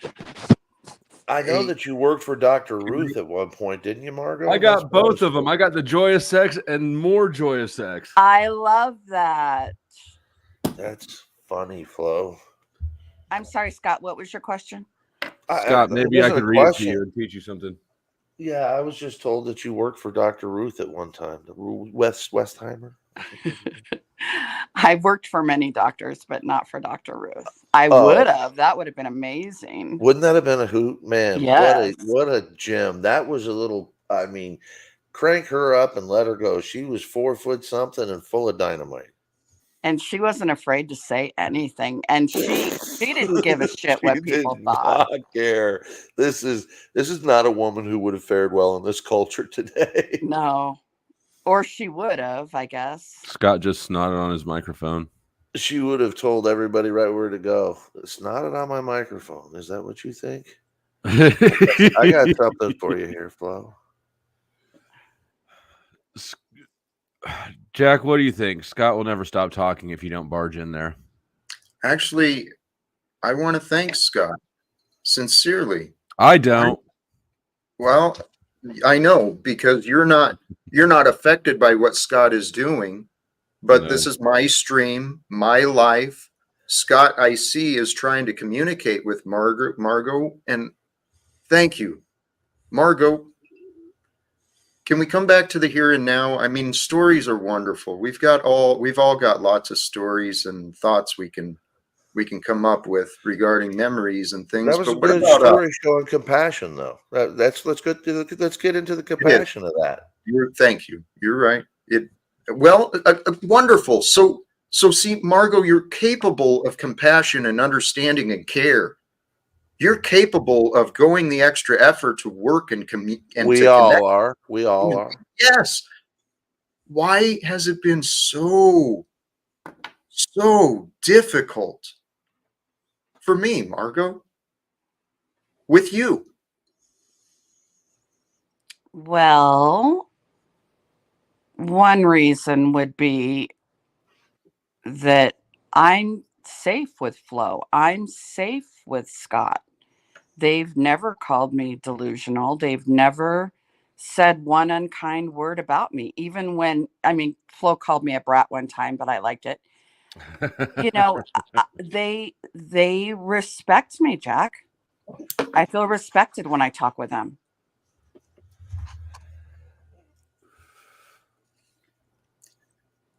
Respond. Don't react. Just respond to this. Respond to it. I'm trying to understand. Okay, I can see that. Fine, but can you see how that you treat them differently than you treat me? Can you see that your participation is different with them than what you offer to me? Can you Jack, see but that, Margo? we've never been on that first person arm's length communication you guys have been on. So Okay, there is but a difference. stop. I'm sorry to interrupt. Please. Margo and many others have misrepresented how close we have been. Her and I, arm's length back in 2016, 2017. We have not had a person-to-person exchange in many, many years. I have been attempting for several years to have civil conversation with Margo for the purposes of trying to resolve the disagreements that she's found with me. So, Margo, can you see that you treat others different than you've treated me? No. Okay.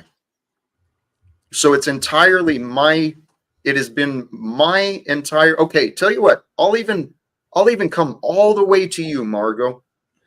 From 2018, when we started connecting, becoming a part of each other's lives online, when you, similar to today, are now friends with Scott and Flo and people around me, years ago, you became friends with Maria and Charles and Chemo.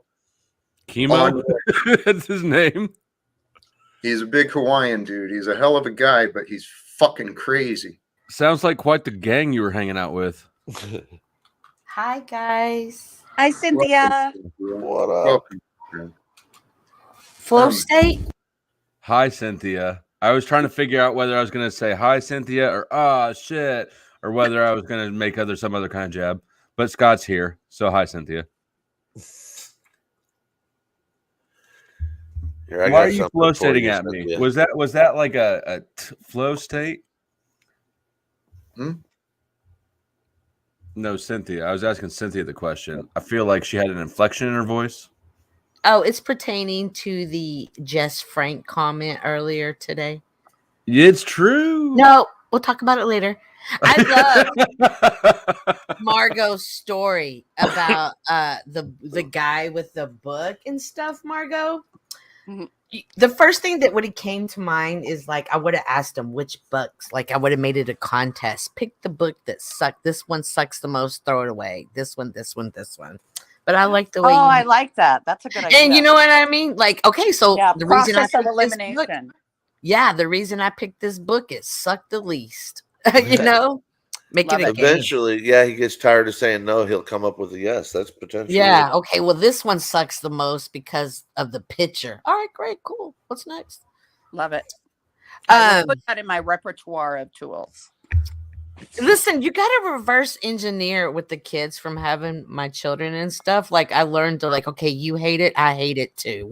Let's hate it together. You lean into what they do. They open up to you more. Even if it doesn't make sense. It doesn't apply to the adults. Look at Scott. Oh, I was going to say, it sounds like it could work. Oh. And then y'all were talking about Jack, and then Jack asked, do you feel like you treat everybody the way you mentioned how you felt safe at Flo's? And where else did you feel safe at? Margo? We haven't had much of an interaction, but she has no reason to be afraid, is what she's implying, because there's not been any attack. Well, I wouldn't say afraid. I would just say uncomfortable. It's safe. Right. I'm not on guard. Right. And then Jack was like, well, hey, do you feel like you've treated me the same way? You've treated me any different than the way, say, you treat Flo or the next individual? And you were like, no. Because Jack refuses to daddy dom her. I've given Jack the keys to communicate with Margo. Yeah. It's in the Joy of Sex book. Hey, Jack, you got to read that. Margo, are you digging the bun? The bun's going to be hot on Jack. It is. No, Cynthia, I don't think she's digging the buns. Here's the one thing about Margo. Okay, she comes off respectful. All right, because I'm gonna say it straight out because I don't like fake people. She's fake. She plays double side. She just said, I'm gonna explain why. The irony. She's comfortable with Flo staying. Hold on. She says she's comfortable with Flo. She's comfortable with Flo and she's comfortable with Scott, correct? Well, didn't you go to Paul and Paul bashed you? And you're still comfortable with Paul. So that would be. That? Who said I was still comfortable? What do you mean said that? I seen Paul talk a lot of things about you. Who said I still felt comfortable with Paul? No, I said you feel comfortable with Paul, correct or no? I do not feel comfortable with Paul anymore. Okay. Today she did not. Today you don't feel comfortable. And that's that's fine though, Tarek. I can accept that. Today she did not say she was comfortable with Paul. In the past, though, I do remember she's been quite encouraging of Paul. This is what I found. Margo loves anyone who opposes me. I could probably get another. That is not true. If not, I'll be fine. Really? Really?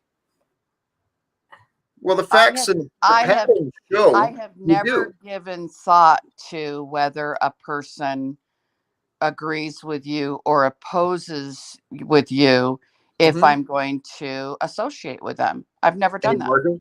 Right. Consciously. However, I encourage you, look at your patterns of behavior. Look at the facts of what you and your character are revealing. That is where the truth comes from, not what you think. Can you please give me an example, because I am not understanding what you're saying?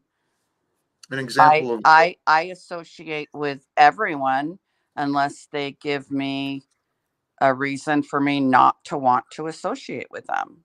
Okay, so Margo, what responsibility do you play in your choice of wanting or not wanting? Okay. And here, bring me into specifics. Do you recall what I actually did to cause you to just want to be so afraid of me? Was it when I considered murdering myself? I'm not afraid of you.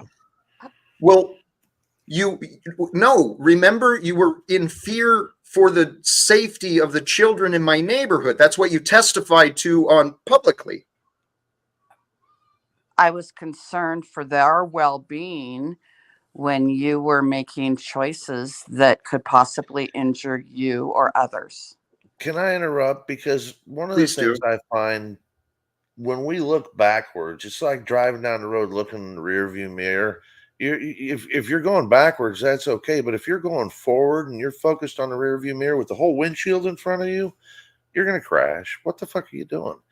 The point being that majoring in the minors, there's nothing that can be done about some bullshit she said last week, yesterday, Okay, 2 hours ago. Right. Feel me out. Hear me out. Hear me out. I'm trying to find resolve. I Until am we can too. I find am our too. disagreement. Okay, please go But ahead. it comes from a place of saying right here, right now, we're done with all of that. That's yes. We're done. Moving forward, is there an option in your mind, Margo, where you can say, okay, well, yeah, maybe the school was on lockdown or somebody else, whatever.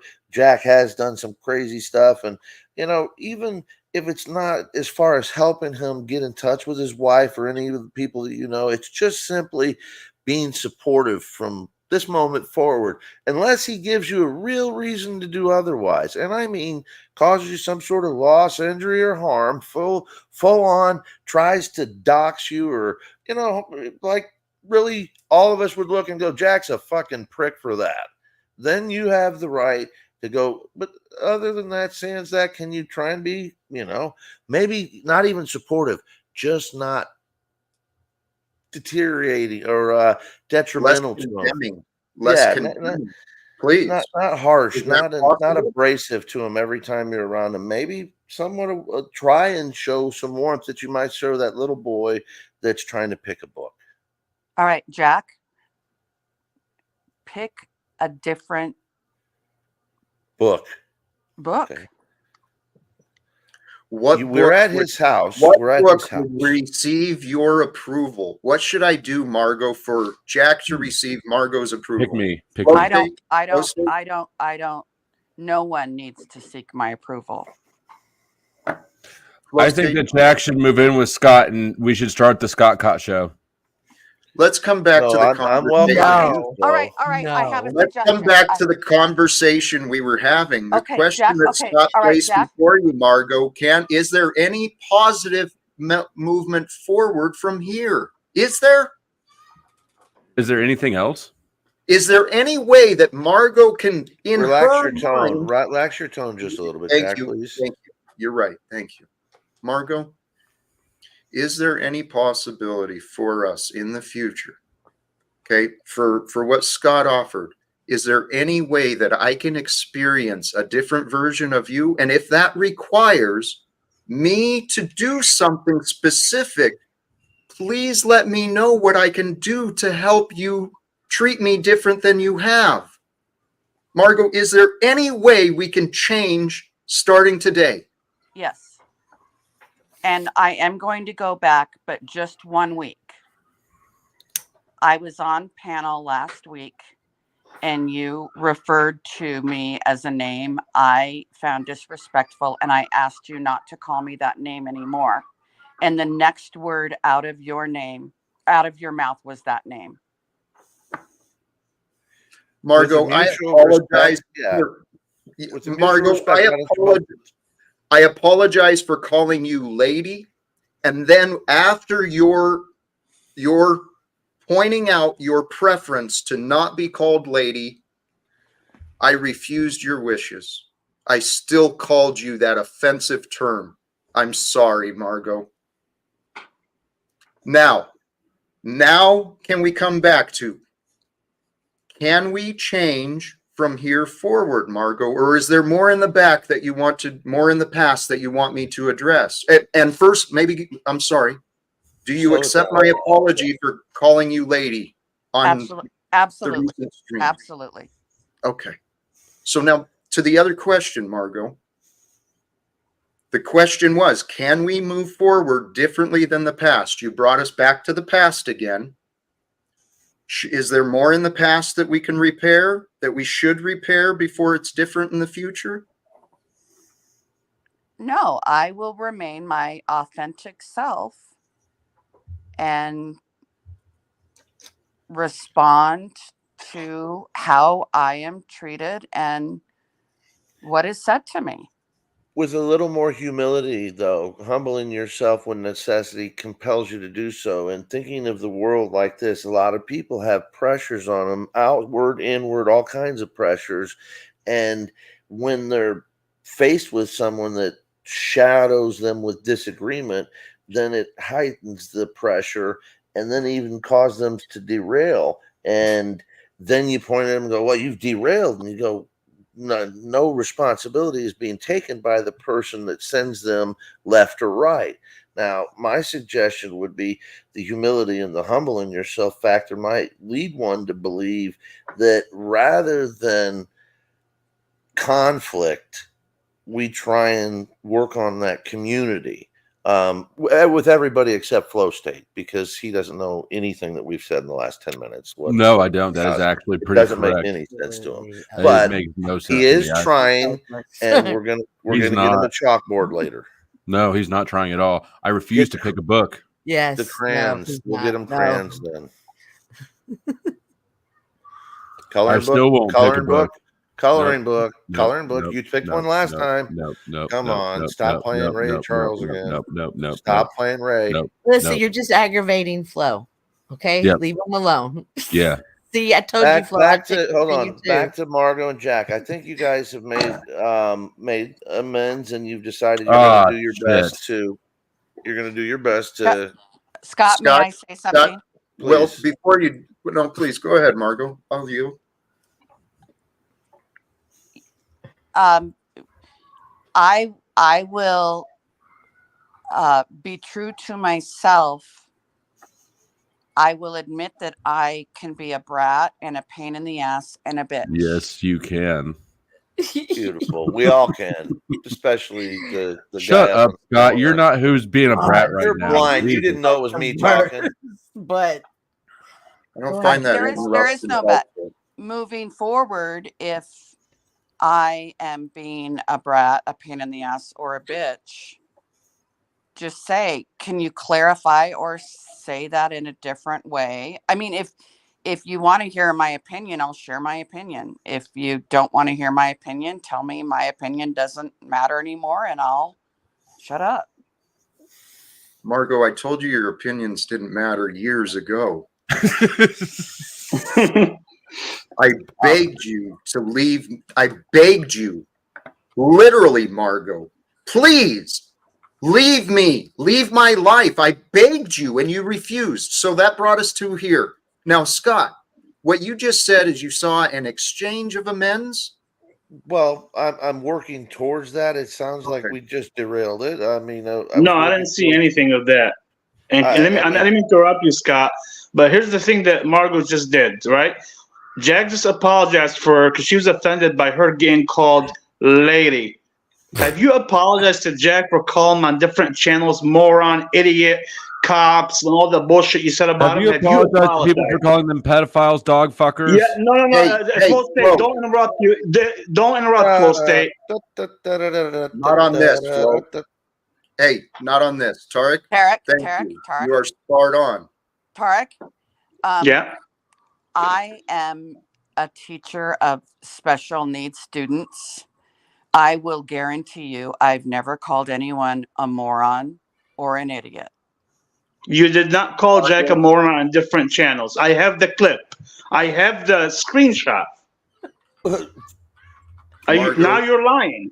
How about this? How about this? Well, what I have done is I've said that he's made idiotic choices Well, and moronic decisions, but God makes us That's all 2 for perfectly 2. how he wants us right now. I agree, Margo. And what I love about the Jack and Margo exchange is they agreed to forgive each other and they were going to stay in the here and now. And both Margo Hey, and Margo, Jack. or hey, Cynthia, I'm sorry. You guys are painting a false narrative. You're missing quite Yes. a bit here. Tarek, thank you for seeing the truth. Okay, Margo, let's break it down. I mean, I think they're trying to tag every team you, Jack. It ain't Moose, right. God damn it, Moose, your interruptions. You son of a bitch. Margo, you have repeatedly disagreed when I have pointed out that you were lying. I've given you examples of your lies. Not one time have you said, yes, Jack, I was wrong. Now, do you recall and regardless, Margo, do you recall any time in our past where you can specifically say, Jack, I did this wrongly? Can you admit to anything specific, Margo?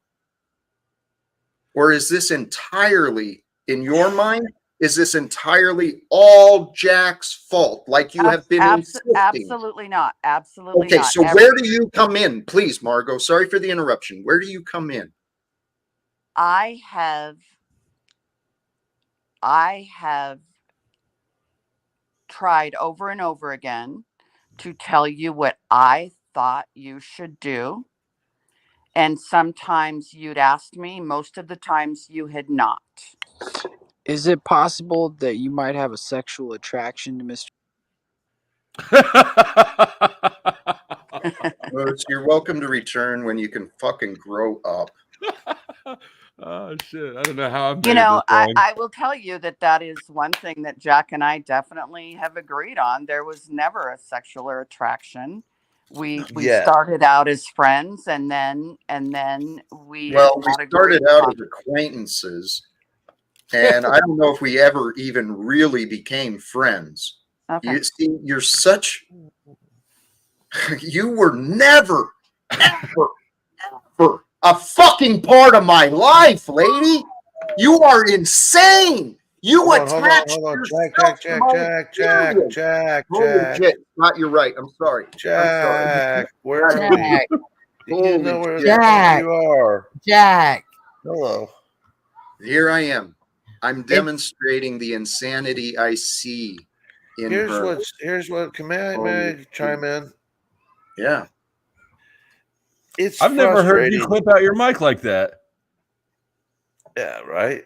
It is interesting sometimes when we find ourselves in a war of wills with women, and I suggest that when you meet some sort of arrangement or agreement that you can call a tacit agreement or tacit acquiescence or a meeting of the minds where let's move forward, go forward, because there is not a way when you drag it all back to zero and then go further to bring it back to positive. Yeah. It All just right. seems hard. Yes, you're right. Again, please allow me to humble myself again. Okay. Scott, you're right. I caused damage. Margo, please forgive me again. If you can find it within you, please forgive me again for raising my tone. For those of you who are frightened by my reactions, please recognize that's probably why my friends and neighbors avoid me. Jack, you're forgiven. Okay, so thank you, Margo. Yeah. Well, I have, but Margo, what I do not forgive is well, tell you what, I'm going to just go all the way in here. I haven't heard any change from Margo whatsoever. I see her dancing around her perfection. So I'm not perfect. Yes, you are perfect. She's a brat. Here's what I'm going to know. She is a confused, grown woman who does not take responsibility for her words or her behavior. Now, today, That's me. That's I'm me. totally taking. That's me too. I'm totally taking responsibility for my words and my behavior. not with And me. she just told you I'm if sorry. I'm sorry, what, Cynthia? she had just even communicated with you if she says something that, you know, just to ask her to clarify. But we're in the, Okay, like, but you're very angry. So go ahead. I'm sorry. well, no, Cynthia, I'm kind of frustrated. I'm kind I of can tell. frustrated, to be honest, why it is that people who really seem to care about me don't seem to bother to try and understand my side. I Okay, know. so what I'm hearing from Margo, Jack, I'm going to be me, and I'm a brat, and I'm a bitch. Everybody, that's just me. You got to accept and love me. I So, disagree. I didn't hear that, Jack. I really Okay, didn't. hang on, Scott. Hang on. right, please don't take offense. Please don't Mhm. take offense. Golly, Right. geez. No, you're So, right. I could see how and you so would hear that, but that and so she tells me that if I'm not happy with what she says, I've asked her, can we please change? She's telling me I'm going to stay me. She doesn't find anything wrong in the past. Mhm. So, Cynthia, what in the hell? I do find wrong in the past. There's been times after streaming that I've realized that I was out of line. That's all. But have you apologized to Jack though? Because you Thank just you. lied Thank earlier. you. Have you Here we apologized go just for again. ironic? No, so hold on one Jack, second, Flo. Please let me get one thing around. Please. Because Flo, you like to interrupt all You're the time when such you a know I'm right. hypocrite. Yeah. No, you're the hypocrite. You're the hypocrite and the lie. You don't stand for any truth. okay, get Now, back on. Okay, stay yeah, I'm focused. gonna ask you. You said you playing now with the words, like Jack was saying. You twisted the words, and I told you. You Tarek, said on other Tarek, panels. Tarek, Yes. I would like to speak with Jack Yeah, but personally. let me finish. Hold on. You can speak with Jack as long as you want. But let me make one point because I know you're trying to interrupt my point. You said that you didn't say he was a moron or an idiot. You said it was a moron behavior. I can show you the clip that I took, that screenshot, that you lied. You don't want to apologize to Jack. I don't know why is it in you. Let them, Jack. Why don't you go cam up just the Hold two on. of you? Let Hold on. Margo talk Hold to you. on. No, Scott, She asked hold the on. question. Let her Margo, answer. that's what I'd like. With Margo, just the two. please answer. If I called Jack a moron or an idiot, I apologize to my community as a teacher and to Wow. Jack. Did you Okay. apologize to me, or you're saying hypothetically, if Tarek is right? If I called anyone ever a moron or an idiot, I am personally apologizing right now. I was wrong, and that is very bad. But we're talking about just Jack, though. If We're I not called talking about Jack, everyone. if I called Jack a moron or an idiot, I apologize. I am sorry. I was wrong. I should not have done that. And I probably should not have said that I've never said that because, Fair and square, Margo. That's all I want to ask. Thank you. yeah, Jack, Tarek, if you have it on transcript, I obviously said it. And I apologize, Jack, if I called you a moron or an idiot.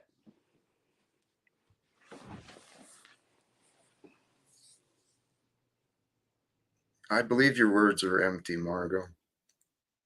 I'm sorry you feel that way, Jack. Can I go at Tarek now? Can I shit on You know Tarek? what? No. Here's the thing, Jack. No, that's okay. Flo, let me speak, please. Go ahead. Jack. Go ahead. Go ahead. Jack, as an educator, as a counselor, as a human being, if I called you a moron or an idiot, I apologize. No one deserves to be called a moron or an idiot. And I, from the bottom of my heart, apologize. I am sorry. Is that for me or for you? That's Genuine. that is for Genuine. you. But you don't know. You're not accepting responsibility. You're just saying, if I did. So it doesn't really sound like it's for me, Margo. Well, I'm not going to lie and say that I know that I said it. Okay, so do you need to be proven? This is what brothers and sisters, Margo, please bear with me. Brothers and sisters, this is a teaching moment. Okay?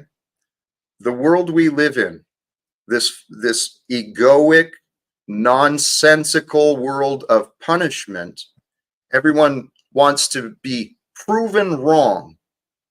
Okay, that they don't want to do what's right until they're proven wrong. Margo, that's what I'm seeing you doing. Now, what an honorable person does, when an honest person does, in my experience, when I say, hey, Margo, you're calling me a liar and you're wrong about that. Okay. When an honest person is being told, hey, you're wrong, they typically go within and maybe reevaluate, or at least check themselves, or maybe pause, or maybe ask questions to understand. But Margo, since 2018, actually, Margo, since 2018, today is the best conversation we've had. And I want to thank you for this. You're welcome. I genuinely expect to see changes in my experience with you. If you can't, let's back up for a second. You expect to see changes in our interactions? Are you telling me that you expect me to change? Well, Margo, do you apologize for what you've said or not? Do you apologize for opposing me or not? Simple as that. May I add a disclaimer here? We all oppose one another on occasion. Is that excuse related to this conversation somehow? It's not an excuse. I'm sorry that we oppose one another when we do, because it obviously brings discomfort to you. But I'm not going to tell you something Margo, just because I believe it's what you want to hear, Jack. Does anyone else hear? Can I interject? Can I interject? Please. I think where Jack's trying to come from, Margo, is when you come over and you come into his house, would you do him a favor and not piss on the rug every time? Please? Can I masturbate on the staircase? Yes, if you let him watch. No. Okay, no, that's a no. He has to participate. Hey, Margo, can we have an adult conversation about an adult topic, which is our problems of communicating? Can we have an adult conversation? Is it too much to ask of you, Margo, that when you show up to my stream or in my house or wherever in my life experience, is it too much to ask that you don't piss all over the place, including piss all over me? May I interject? What she responded with was a little levity and something funny. And if that's who she is, if that's her being genuine, you got to kind of accept that rather than scold that, because you have to welcome her with open arms for who she is. And not only was it funny, but it was almost affirming. Like, yeah, I can do that, but can I do this? Meaning, can I cut up a little bit? Are you going to just monitor me and micromanage me, is what she was in essence saying. May I add to that? Thank you, Scott. That was very good. I'm going to talk about Paul for a moment. You and Paul. Can you please answer my question? Will you restate it and then I'll consider? Why are you gay? So that was an example of where Jack feels frustration. Go ahead, Jack. Thank you, Cynthia. Scott, thank you for correcting me again. Okay, I am working to improve and I will try to do it. I'm sorry you saw me as not accepting Margo for who she is. I wish you could maybe apply that to me. Can you accept me for who I am and what I'm trying to do? Scott, can you see what I am trying to accomplish?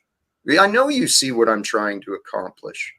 I'm trying to have a conversation, an adult conversation, to resolve a 6-year personality conflict that I didn't start. So it starts I'm with accepting seriously each trying other to right think. now. It starts with accepting each other right Okay, so now. Scott, yes, please. So I asked a serious, heartfelt question, and she joked. Margo, is it too much to ask of you that in the future, from today forward, that when you show up in my life experience, if you see me, or if I come into your mind, is it too much to ask that you not piss all over me, my name, my experience, my existence, my efforts, my stream? Can you please not piss all over me? Figure conceptually. First, can you see how you've done that, Margo? Because I honestly can. In a Yes. number of instances, I can Yes. see where. Okay, Yes. so you know, admitting that is strong. Thank That's you. you have to understand that knocking somebody like that puts them on the defense right then, and you're in his house, well, pissing on him proverbially. You know, it doesn't help him maintain respect in his own house. I And want to go. I he's want doing to a go back. great I want to job. go back to Jack's original question or Please, quandary as please. how I can have relationships with Flo and now Scott and Cynthia, who I adore, and anyone else, and I feel accepted and we can jab back and forth and walk away just accepting the experience for how it is. Now, with Jack, I have been very concerned about him in the past, and a Easy, lot of Jack. things that Hang have on. happened were predicted by me, and it's hard to watch these things Hang on, happen. Jack. Hang on. It's hard to watch these things happen. Okay. You still have not answered my question, Margo. Is it within you to show a change? Can I expect you to continue showing up to being nothing but negative and critical? Can Is I there ex- any can possibility of can change? I expect you to accept me as others accept me? Margo, again, you treat others differently than you treat me. You You're treat not. me differently than you treat others. Holy shit. Okay. We're in a circle. Hold on. So, Let's talk a right, minute. right. And Cynthia, you need to hold handle on. this, but I think we're. Well, You started this shit. Cynthia or Margo is still avoiding any answer. She's just saying, she's giving a non-answer. Okay, so you accept responsibility that you can't understand how it's looked like you've pissed all over the house, so to say. Oh, I So, accept that. okay, but do you do that to Flo's stream and to everybody else? Flow She just stream. That sounds masturbates on my funny. steps. It's a flow stream. Margo, What? do you piss on the floor at everybody else's stream? No. Okay. So you want to bring in the comparisons, but you don't want to see your part. I will own my part in that. From now on, act Margo, for house the trained. past 10 minutes, I've simply been asking you, is there any willingness within you to offer me a different version of you, a little kinder? You obviously, you've offered testimony today. You have the capacity of compassion. You have the capacity of care for other human beings. Yet, It is difficult for me when I feel like I am watching you implode.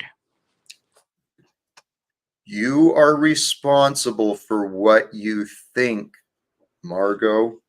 Absolutely. I am not imploding, you fool. You are so blind. You don't have a clue what is happening, Margo. God, jeez.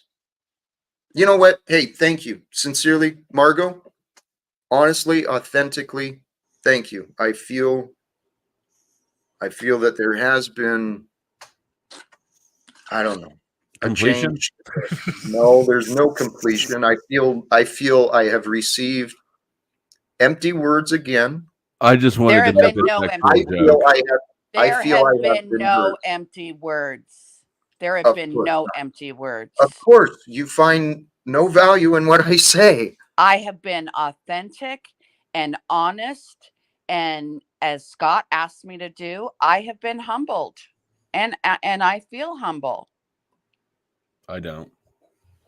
I don't think it's fair to judge somebody else's words. When they say them, you take them at face value unless you find otherwise. Flo, you don't think I've been humble? No, I don't think I've been humbled. I don't feel humble. Oh. That's a fact. I think I think you've been humble. I think everybody's been sincere. I'm just trying to make things sexual again, I guess. I think y'all don't mix, Margo, you and Jack. It's oil and water. Somebody's always He trying has to get to the top. definitely come to you earnestly and honestly about his feelings in the most traumatic day of his life that there's no going back. It's now forward, and he has found the strength in his faith to continue to find to do right by you and to communicate that he wants to have this relationship with you. Margo, first of all, you that should be a good feeling that you're loved by Jack, that he puts this much time and effort into you. And when he came to you, you often would make the jokes that you do, and you would often, okay, well, I'll do it if, and instead of just listening to what he needed at this moment. But that's you, and you have every right to be authentically yourself. But at some point, you need to say, hey, I'm just not good for Jack, and just understand that. And if you don't want to change your behavior, and if you know you just don't think you can do it, then it's okay to stay away from him, and you say that you're concerned about him and you love him, and you can do that from a distance. But right now, he doesn't need anybody that doesn't that is helping him, putting burdens on him, not because he can't handle it, or not because he's not a man, or because he's done this or that, because this ain't the time. Not to say there won't be the time that it could be said, but this ain't it. That makes sense. Thank you. That does make sense, Jack. I only want the best for you, and I know you're not going to believe this, but you know, I all I ever wanted was for you to look at other options.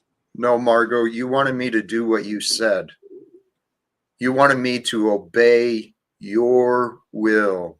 You wanted me to obey your expectations. And when I failed to obey, just like the Postal Service, just like the union reps, when they viewed my lack of success as a failure to obey, well, the world started punishing me. And Margo, you have been a part of my painless. God has graced me. God has been so merciful, so gracious with me. Margo, you have been part of my modern day Job story. Figure out what your part has been. I'm the Job character. What's that? I am figuring out what my part has been, Jack. She does have a good part, though.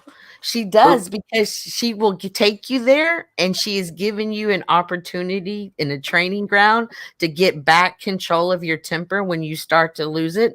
So when you do come to people who in the past have seen you with this behavior, you've had so much experience from Margo that you'll be able to catch it. And that's a great thing, Margo. Please don't think that that's not valued, but not at this moment. Understand the importance of the moments. May I ask a question? Thank you, Sam. Can we stop you? When we wander this earth and we see one another, if we're not pro one another's well-being, does that not mean we're just not a well-being ourselves? Shut up, Scott. I don't know what you're talking about. You need to be for everybody else's well-being, or you're not a well-being. Hey, actually, Scott, that's beautiful. That's part of what I talked about on yesterday's stream. I think it was yesterday, or was that today? No, it's today. You are responsible for you, but who you are includes those around you. Your experience, Margo. You're not a well-being. Let me. I will tell you. I did talk to Catholic Charities about you coming there. When? And I told you that last week. Last week. You talked to Catholic Charities to tell them what? That Jack is, that someone you know is going to swing by? No, it was not like that. What was the I don't understand. Please help me understand. What did you do, Margo? Please. You and I talked about this when you were going in the past again. Let me bring it to the future. The Catholic Charities welcomes you with open arms. Unfortunately, they cannot take your cats. Okay. I don't know. Thanks, I guess. The Humane Society can take your cats, and they are a no-kill shelter. I know there is no kill shelters that I intended to find. So thank you, Margo. But so here's something, Margo, here. Maybe I'm misremembering, but I thought you and Chuck were pretty vocal yesterday that I was dishonorable for staying the night in this house last night. The fact that the evidence is here that I'm illegally squatting. Hey, Margo, you're right. Hey, actually, Margo, not to bring up the past, but remember how many times in the past where you claimed that I was squatting illegally in this house? You ever remember saying that? Margo, you ever remember saying that? Are we going back to the past again? Well, as I've said, I felt your words were kind of empty. You know, I'm going to make the decision right now. I'm not going to the past. Do I think that you should stay in that house right now? I think it would be better for you mentally to have a plan, to pack up and have a plan where you're going to go tonight. I think you would. I think you would meditate better tonight, not necessarily. Peace. I think you would be taking a step forward. Okay. All right, Margo. So you think I should be out tonight? I should have been out last night, and I should be out tonight. That's your perception? Well, I know for myself, I'm going to put your shoes on for a moment. I know for myself that if I had received paperwork that said that I was no longer welcome in a place, I would want to go to a place where I was welcomed and brought in and hugged and given a nice meal, and I could sleep at peace. Let me ask you something, Jack. What she said. Hold on. Go ahead. No. Let me put it, because you're not talking woman talk. Listen to what she said. Scott, teach us how to do woman talk. What she's saying, she said the very most important part right at the end there was she could lay her head down and rest. So let me ask you, Jack, from her thought process, are you comfortable right now? Are you waiting for somebody to knock on the door and tell you, hey, you got to get out? And I know from experience, knowledge, that somebody's coming to knock on the door. So she's saying, I won't rest well in that scenario. She's saying, and no one wants to come knock at the door and tell you to leave. No one wants to come knock at that door. She's not pointing at you and go, bad Jack, bad Jack. She's going, Jack, I think you'll find more peace. This is exactly what she said. Go back and listen to the stream. Scott, I'd love to try and complete the thought that I started. Is that possible? Please, I'm sorry. I was trying to complete hers. Scott. Well, see, this is the thing, Margo. You're not thinking things through. Okay? You are just set in. You've got this perception within you that no matter what Jack has done in the past, this is my experience with you, and I'm just speaking honestly, okay? I thought we were living in the now, Jack. I'm bringing the past. Cynthia already brought it up. If you would shut up and listen, you would hear what I'm trying to say. I'm not going to shut up right now. Cynthia already said, I'm not good for you. So if we are going to have a relationship, I do believe it needs to be reborn, and I will give you my opinion. But going back is not good for you or anybody else. Margo, I'd like may to I see ask you to please stop trying to control me? Is that possible? I will sit here quietly and listen to you if that's what you're asking me.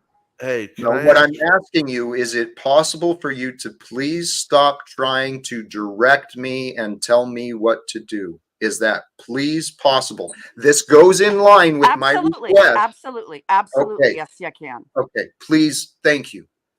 And Margo, admittedly, as I'm asking you for this is something I'm trying to be, I have been more mindful of myself. I try not to tell people what to do because nobody likes to be told what to do. And Margo, you have no jurisdiction, no relationship, no status with me that places you in any sort of position of superiority. I'm not Margo, superior over let me come anyone. back. I'm sorry, what? I am not superior over Okay, anyone. the reason I brought the word superiority into that context was when someone tells someone what to do, they are presenting a presumed air that they have a superiority over the one they are directing. Now, for several years, Margo, you've been telling me what to do, and I've been trying to tell you, Margo, while you're telling me what to do, you don't quite understand what's going on.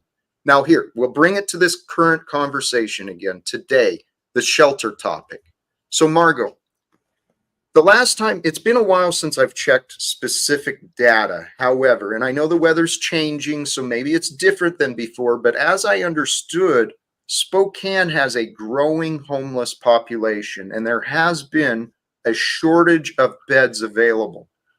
Oh Now, my do you God. think it's better for the community, for me, to go and take resources and attention away from someone who's maybe escaping a real dangerous situation or someone who's really just in need of some attention and care? Should I go take the bed from them? Subdivide your house and section 8 each room out. You get roommates, and then it'll be hard to get Well, rid of all y'all. Margo, what do you think? What do you think of that other side of the equation? My thoughts and my care of others, my care and my concern of the well-being of my cats. And let's keep in mind too, I am guilty of not trying to make more efforts to communicate in the last 90 days with the people who are involved in this transaction. I'm guilty of that. But let's remind ourselves of the actual bigger scope of this situation. It's happening over the weekend. Monday is a business day. Monday morning, I'm sure I'll have conversations and we'll be able to work out what can happen. So, Margo, what do you think about my choices instead of what you think I should do? Can you understand why I chose what I did?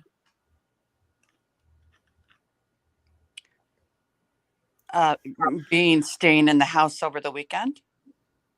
Correct. Can I understand it? Well, I'm not in your mind. It's not what I asked. Are you capable of understanding me? Yes or no? With the explanation I offered. I mean, I'm happy to answer any more questions if you can't understand. I'm not capable of understanding anyone completely, Jack. Can you understand the facts as I presented them? Do you see the reasoning, the logic? Do you see any value in the truth as it was presented? This is so loaded because I feel like you're not gonna like what I have to say. Please answer the question. I'm seeking an answer to a question, Margo. Okay, so what you're saying, I'm going to paraphrase to make sure that I'm understanding. Do I understand that you felt that you should stay in that home because there's a housing shortage in Spokane and those beds are needed more than you need to leave that house? That is one part of it. Do I understand that that's? Do I Can you understand that that's? understand? Do I understand that that's what you thought? If you tell me that, then I understand that. Hey, What Margo. besides the cats, you don't think it's no. Why are you giving up? Margo, You asked me if I understood. Margo, she's is trying. she trying? I think she's trying to. see. I think she's trying to keep her old beliefs. She was trying to narrow down the question you were asking, which was wide open. I didn't quite understand it. Okay, the question, what I'm trying to understand is, Margo, can you understand the logic of why I would make the choice I made? You're so quick to find choices I should have made or choices I didn't make. Are you able to understand why I chose what I chose? In not without thinking I'm trying to take advantage of someone or I'm trying to harm someone, without trying to view me as a guilty son of a bitch. Can you understand? Okay. I believe, okay, you want me to say that I understand that your reasoning was you stayed in the house because there is a housing shortage in Spokane and you felt it was better not to take a bed in a homeless shelter. It was better for you to stay in the house. Is that what you want me to say that I understand? No, Margo, it's not. I don't want you to say anything. Matter of fact, Margo, thank you for joining today. Scott, I truly appreciate the efforts of you and Tarek and Cynthia. Why don't you give it 3 to 5 more minutes to say goodnight? Because you had a good rapport going. There's no reason to go stomping on it or anything. No. I don't. Yeah, you're right. I don't. Can I ask you a question, Jack? Can I ask you a question? Mm-hmm. Do you want me to agree with your decision, or do you want me to say I understand your decision? Because I understand your decision. Do I agree with it? I'm happy you have a roof over your head. That's great. Well, you got to accept that, though, Jack. I mean, I'm glad that you're. Thank you. I don't believe you. I mean, Margo, I want to believe you. I really, really do, because I always want to give. I'm stupid. I'm stupid. I'm continuing to give people the benefit of the doubt. Margo, I want to believe you. My heart says you're not true, because. Okay, you guys are addicted to each other. She shows up at Scott, please do not misrepresent the facts. I have very hear me out. What I was going to say. Today. Well, Scott, you just said that we're addicted to each other. In a way, she has a piece of your brain. All right. Well, Margo attached herself to my experience, and I have had to put up with her. Jack, can't you just be happy that I am happy you have a roof over your head today? Yep, I'm happy for you. Isn't that enough? I am overjoyed. I am overjoyed that you are happy, Margo. Fuck yeah. I'm happy too. This isn't good for Jack. Like, let's just be honest. No matter what your opinion or view is, this isn't good for Jack. And like, for whatever reason, it doesn't need to continue. Nothing's going to change in the next 3, 4, 5, 8 minutes. It could. Scott, wait till I see. I didn't hear anything. What happened? Well, Scott, please. You guys. I'm happy you have a hat. Jack, that's enough. That is enough, in my opinion. That is enough for you and I to coexist on this earth today. I am happy you have a roof over your head. I am happy the kitties are safe. I am happy that your mom possibly has found someone to buy some furniture so you will have some money and maybe get an apartment. That I just got goosebumps. I'm happy you almost have a man bun. That didn't sound sincere. Am I wrong in when I assume that, Margo, or am I correct? Cynthia, I agree swear with on you, my Cynthia. son's grave, I Can am I ask you a question, Margo? I am being Scott, honest and sincere. Never mind. Well, there's no way for any of us to know. So I think the only thing that we can know is that Cynthia's question wasn't productive because we can't actually know if Margot's I sincere or not, right? disagree. I'm I sorry. figured you would. No, because she said it. She said, if there's something that I say you don't understand, please have it clarified. And I wasn't being accusatory. I was asking. That didn't sound sincere. Fair enough. I stepped away for a minute. Right. Maybe I missed that request. And I went to and she said that she put it on the her biggest son. thing that I could do. I can do nothing stronger. Okay, than so put my hand on my son's grave and right. say And when I'm she being said that, sincere. I had to say, okay, well, Yeah. nobody's gonna lie about that. So then I have to evaluate. This is her. And I'll say it again, just because you usually can't lie Right. twice in one day. Actually, I am so happy that you have a roof over your head, and that your mom might have someone to buy your furniture, and you might be able to get an apartment. And you know what? Maybe they'll take cats. And you know what? If there is a deposit to put down for that cats, I'll pay for one of them. Thank you, Margo. Margo, is this your normal tonality, or when you've been on this panel tonight, is your speech, is this normally how it is? I don't know. Ask Flo and Cynthia. They know me better. Well, I detect stress in her voice, and I don't. No, that's passion. I don't think it's stress. That's passion. Okay, it's passion. I'm just. And if you want to know about passion, just ask Flo. He'll tell you about me. Hell yeah. I think Margo in her job, that's how she communicates, and this is a great communication. She completely has all emotion out of it, and so I don't think she's not. This is truly her. So that's new insight to who she is, and that's great progress for the day for all sides. It absolutely is passion, because it could be the same thing. I just noticed the voice and the breathings a little bit. It's passionate. You're into it, trying to share your view, your beliefs. I think that may be genuine, Jack. She just said they were, Scott. Well, Margo, she went to an extreme there, and I trust you, Margo. But Cynthia, I agreed with your observation as well. And this comes back to what I said. I want to believe you, Margo. I so do. And here, Margo, sincerely, there's a lot to a life that happens that each of us, we misunderstand, we overlook.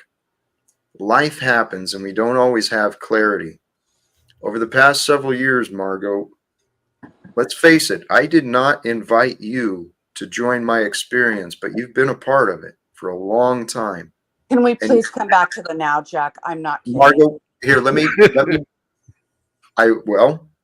you're free to leave if you want, but I'm going to say these things. Yes, because someone else pointed out that Margo, by your strength as a strong woman and being vocal and oppositional with me, it has allowed me to grow, to realize a lot of things about myself, my triggers, my emotional state.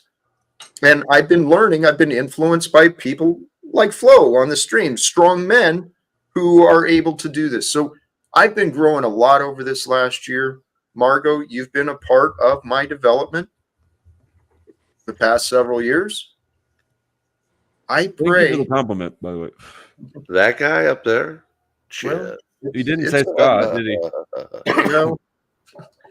I pay attention. Scott stealing my backwards hat look. I'll shut up now. I'm muting. Hey, the point is, Margo, whether we like each other or not, we are connected in this experience together. And I do look forward to the future when things are different. That's all I hope for, Margo. I just want things to be better, because that would be different. Hey, I didn't see what happened, what you got hit for, but Oh, yeah, Tarek's just being an insincere douchebag. He's talking shit on me, but it's cool. I'm playing it back. I shit on Tarek. I figured.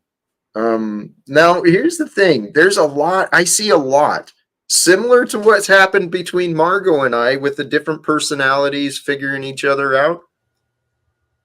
Well, Flo, you and Tarek. Tarek you is and fake Scott. virtue signaling, acting like he's gonna pray for me. Please don't. I don't know what you pray to, but I don't need you to pray for me. If it's Tarek, if whatever you pray to is what guides you in truth, I don't want it.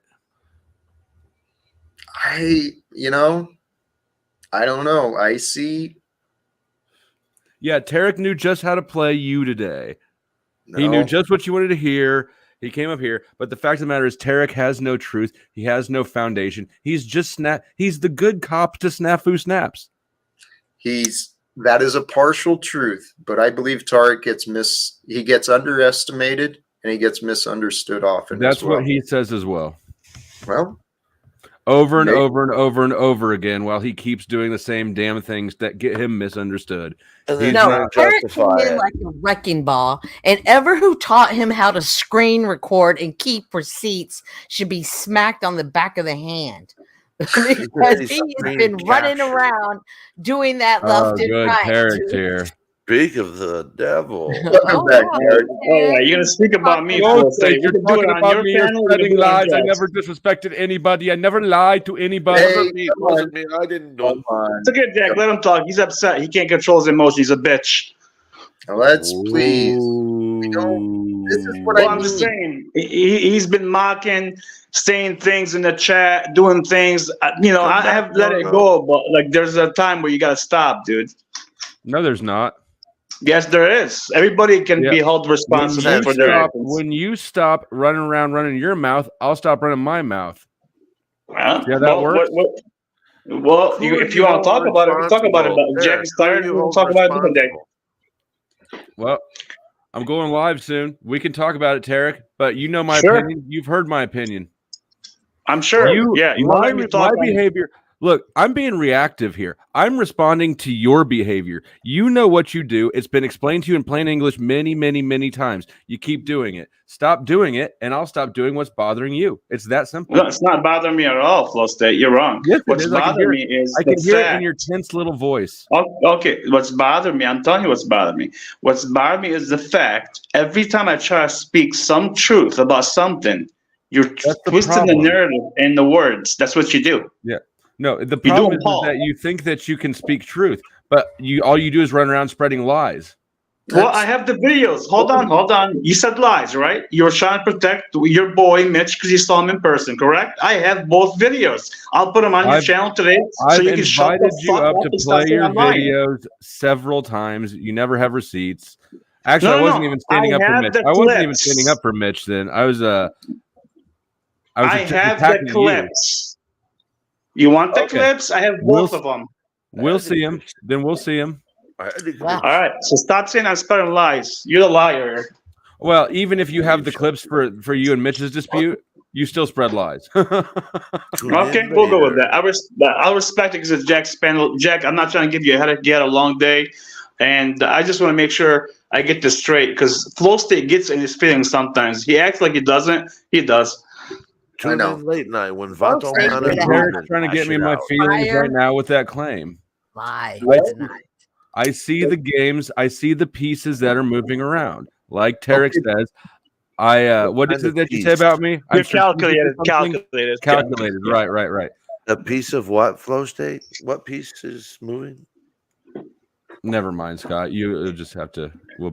Scott, you don't understand Flow State. Like I was trying to say something about Margo. He interrupted me on purpose to make sure I don't get my words in. I know how he plays his games. What were you going to say about Margo? He does it. Yes, I was saying something about Margo, and you interrupted me on purpose, where Jack had to block you. That's what you do. Hear what you have to say now. No, I'm just saying what I was saying earlier about Margo. That's all. We're done with that because he had to take you off the panel so I can say something. You were backstage. What this was, it's actually a pattern I've noticed. when people try to speak up for me, they get interrupted, just like I get ignored and interrupted. So, Flo, that is what was happening. I saw, and Oh yeah. I was shitting on Tarek because the absurdity that he can come and tell anybody that they're not telling the truth is just too much than I can handle. He but can Flo, look. A broken clock is right twice a day, Jack. yes, and so Okay. the dismissal of Yes, I'm dismissing Tarek. Okay. right. Okay. Well, The broken clock, is that what you called him? this Yeah. this is Okay. where actually I'm encouraging Flo and Cynthia, because you both have shown that pattern of being willing to dismiss the messenger, and then you're missing the message. It's because of the message. He's dismissed because it's his message and it's No, a joke message. Your I opinion. love Tarek. Tarek I is like always Cynthia. I have doing nothing what against I Cynthia. need him to do. He's just coming in like, come now, great, Tarek. After 3 minutes, you come through the front door, and Tarek just drives the car through the whole front end of the building. Like you come in strong, just no bullshit. And so, And but here's it, the thing, Jack. I don't even dislike Tarek. That's why he even still bother to shit on him. People like his other half, Snafu. Snafu's just blocked. He's not in my universe. I don't have no dislike or hate towards anybody. But here's the thing, Flow State.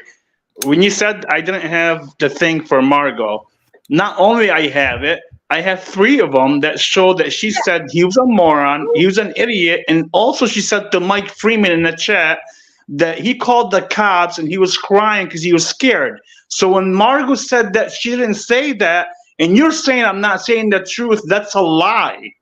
I That's how wasn't even paying attention to what you were saying. I don't even remember when I was disrupting you. Just the irony in and of itself was too much for me to handle. But Okay, this is based on your opinion. You viewed Tarek as one who's I only not, represent myself. so as you viewed, you identified Tarek as one who's not capable of offering. You're identifying me as one who's not capable of identifying people for my damn self. That's what you did. That's what I did it. What you self-claimed and self-identified just a few moments ago. Right. So, yes, we all only speak for ourselves. So when you say you're identifying your experience, how am I supposed to take that except for you saying that I'm not qualified to do that? You're qualified to do that. But that's exactly what you were doing with Tarek. You were saying yes, you're not Flow State won't cop to it. He won't cop to it, Jack. It's I agree with Tarek. no, there. I don't think Flow State's doing anything. He's not doing. Listen, Jack. For me, I liked where you and Margo were when y'all were apologizing and saying we're going to be in the here and now, and you were saying, can I count on you not to disrespect me when you come over here, not to be disrespectful to me? And I really liked where you were going with that. It's so easy to ask somebody for forgiveness, but we always remember it, right? And somehow in the midst of argument or anger, that one thought always comes back up. For me, what I had to experience so I didn't have those thoughts that come up. I remember how when Jesus forgives my sins, they're remembered no more. And if they can be remembered no more, how am I to remember those? So that is so easy to say, and it takes work to say that. But I just wanted to add that food for thought. You know, I liked where y'all were at and apologizing. And when somebody apologizes, changed behavior is showing that. And so everyone has to start somewhere. I see you thinking, Jack. I'm considering what you're saying. I do consider what people say, even when I don't agree with it. Despite all the claims and reputations about me,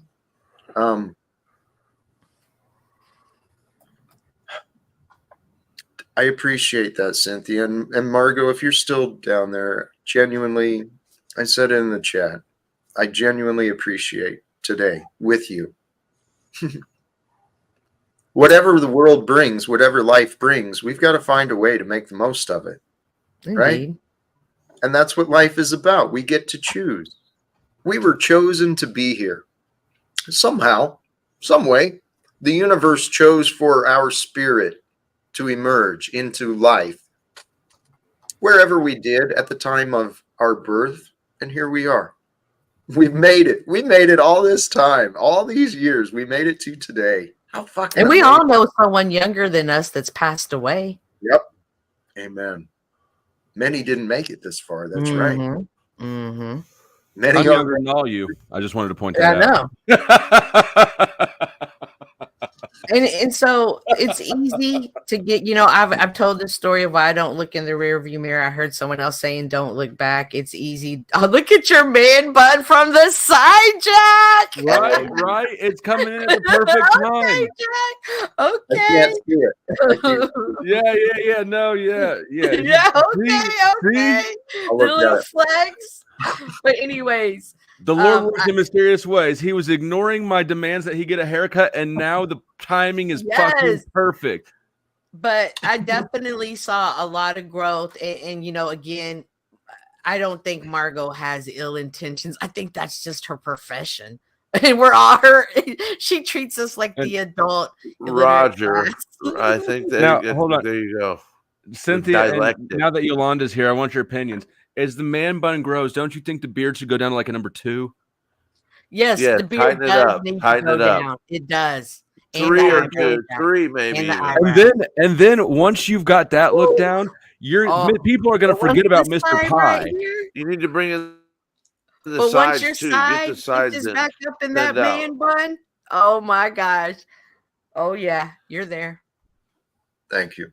I actually think that might be the future. It's what I was looking at earlier today. Is this as this comes in more, this will likely get cleaned up. But in the meantime, I'm a homeless person. That side view of excited for Jack the homeless gigolo.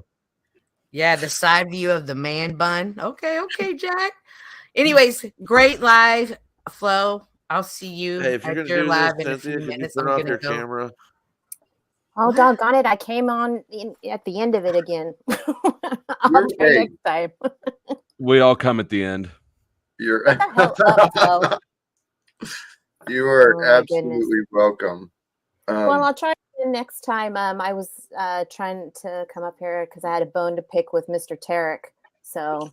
Well, I'm here, Yolanda. I see you. I'm here. My friend, here's the show that never ends. Okay. Come on. Do you mind, Jack? Do you mind, Jack? Yes. No, please go ahead. Thanks very much. Tarek, you're so full of shit, bro. I'm so sick of you. I'm so disgusted with thank you. Balls. There we go. Hey, cam up. Well deserved. No, let her talk. I respect everybody. Let her talk and I'll reply. Cam up. We want to see you. Jack, I know we all have our different interpretations of one another on here. Scott, give me just a second. I'm sorry. Just a second. Well, I guess I'm next. Just like, oh.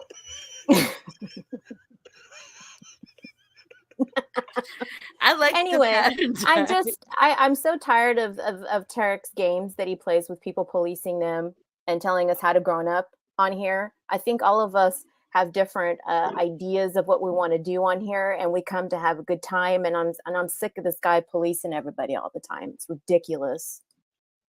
Okay, can I reply?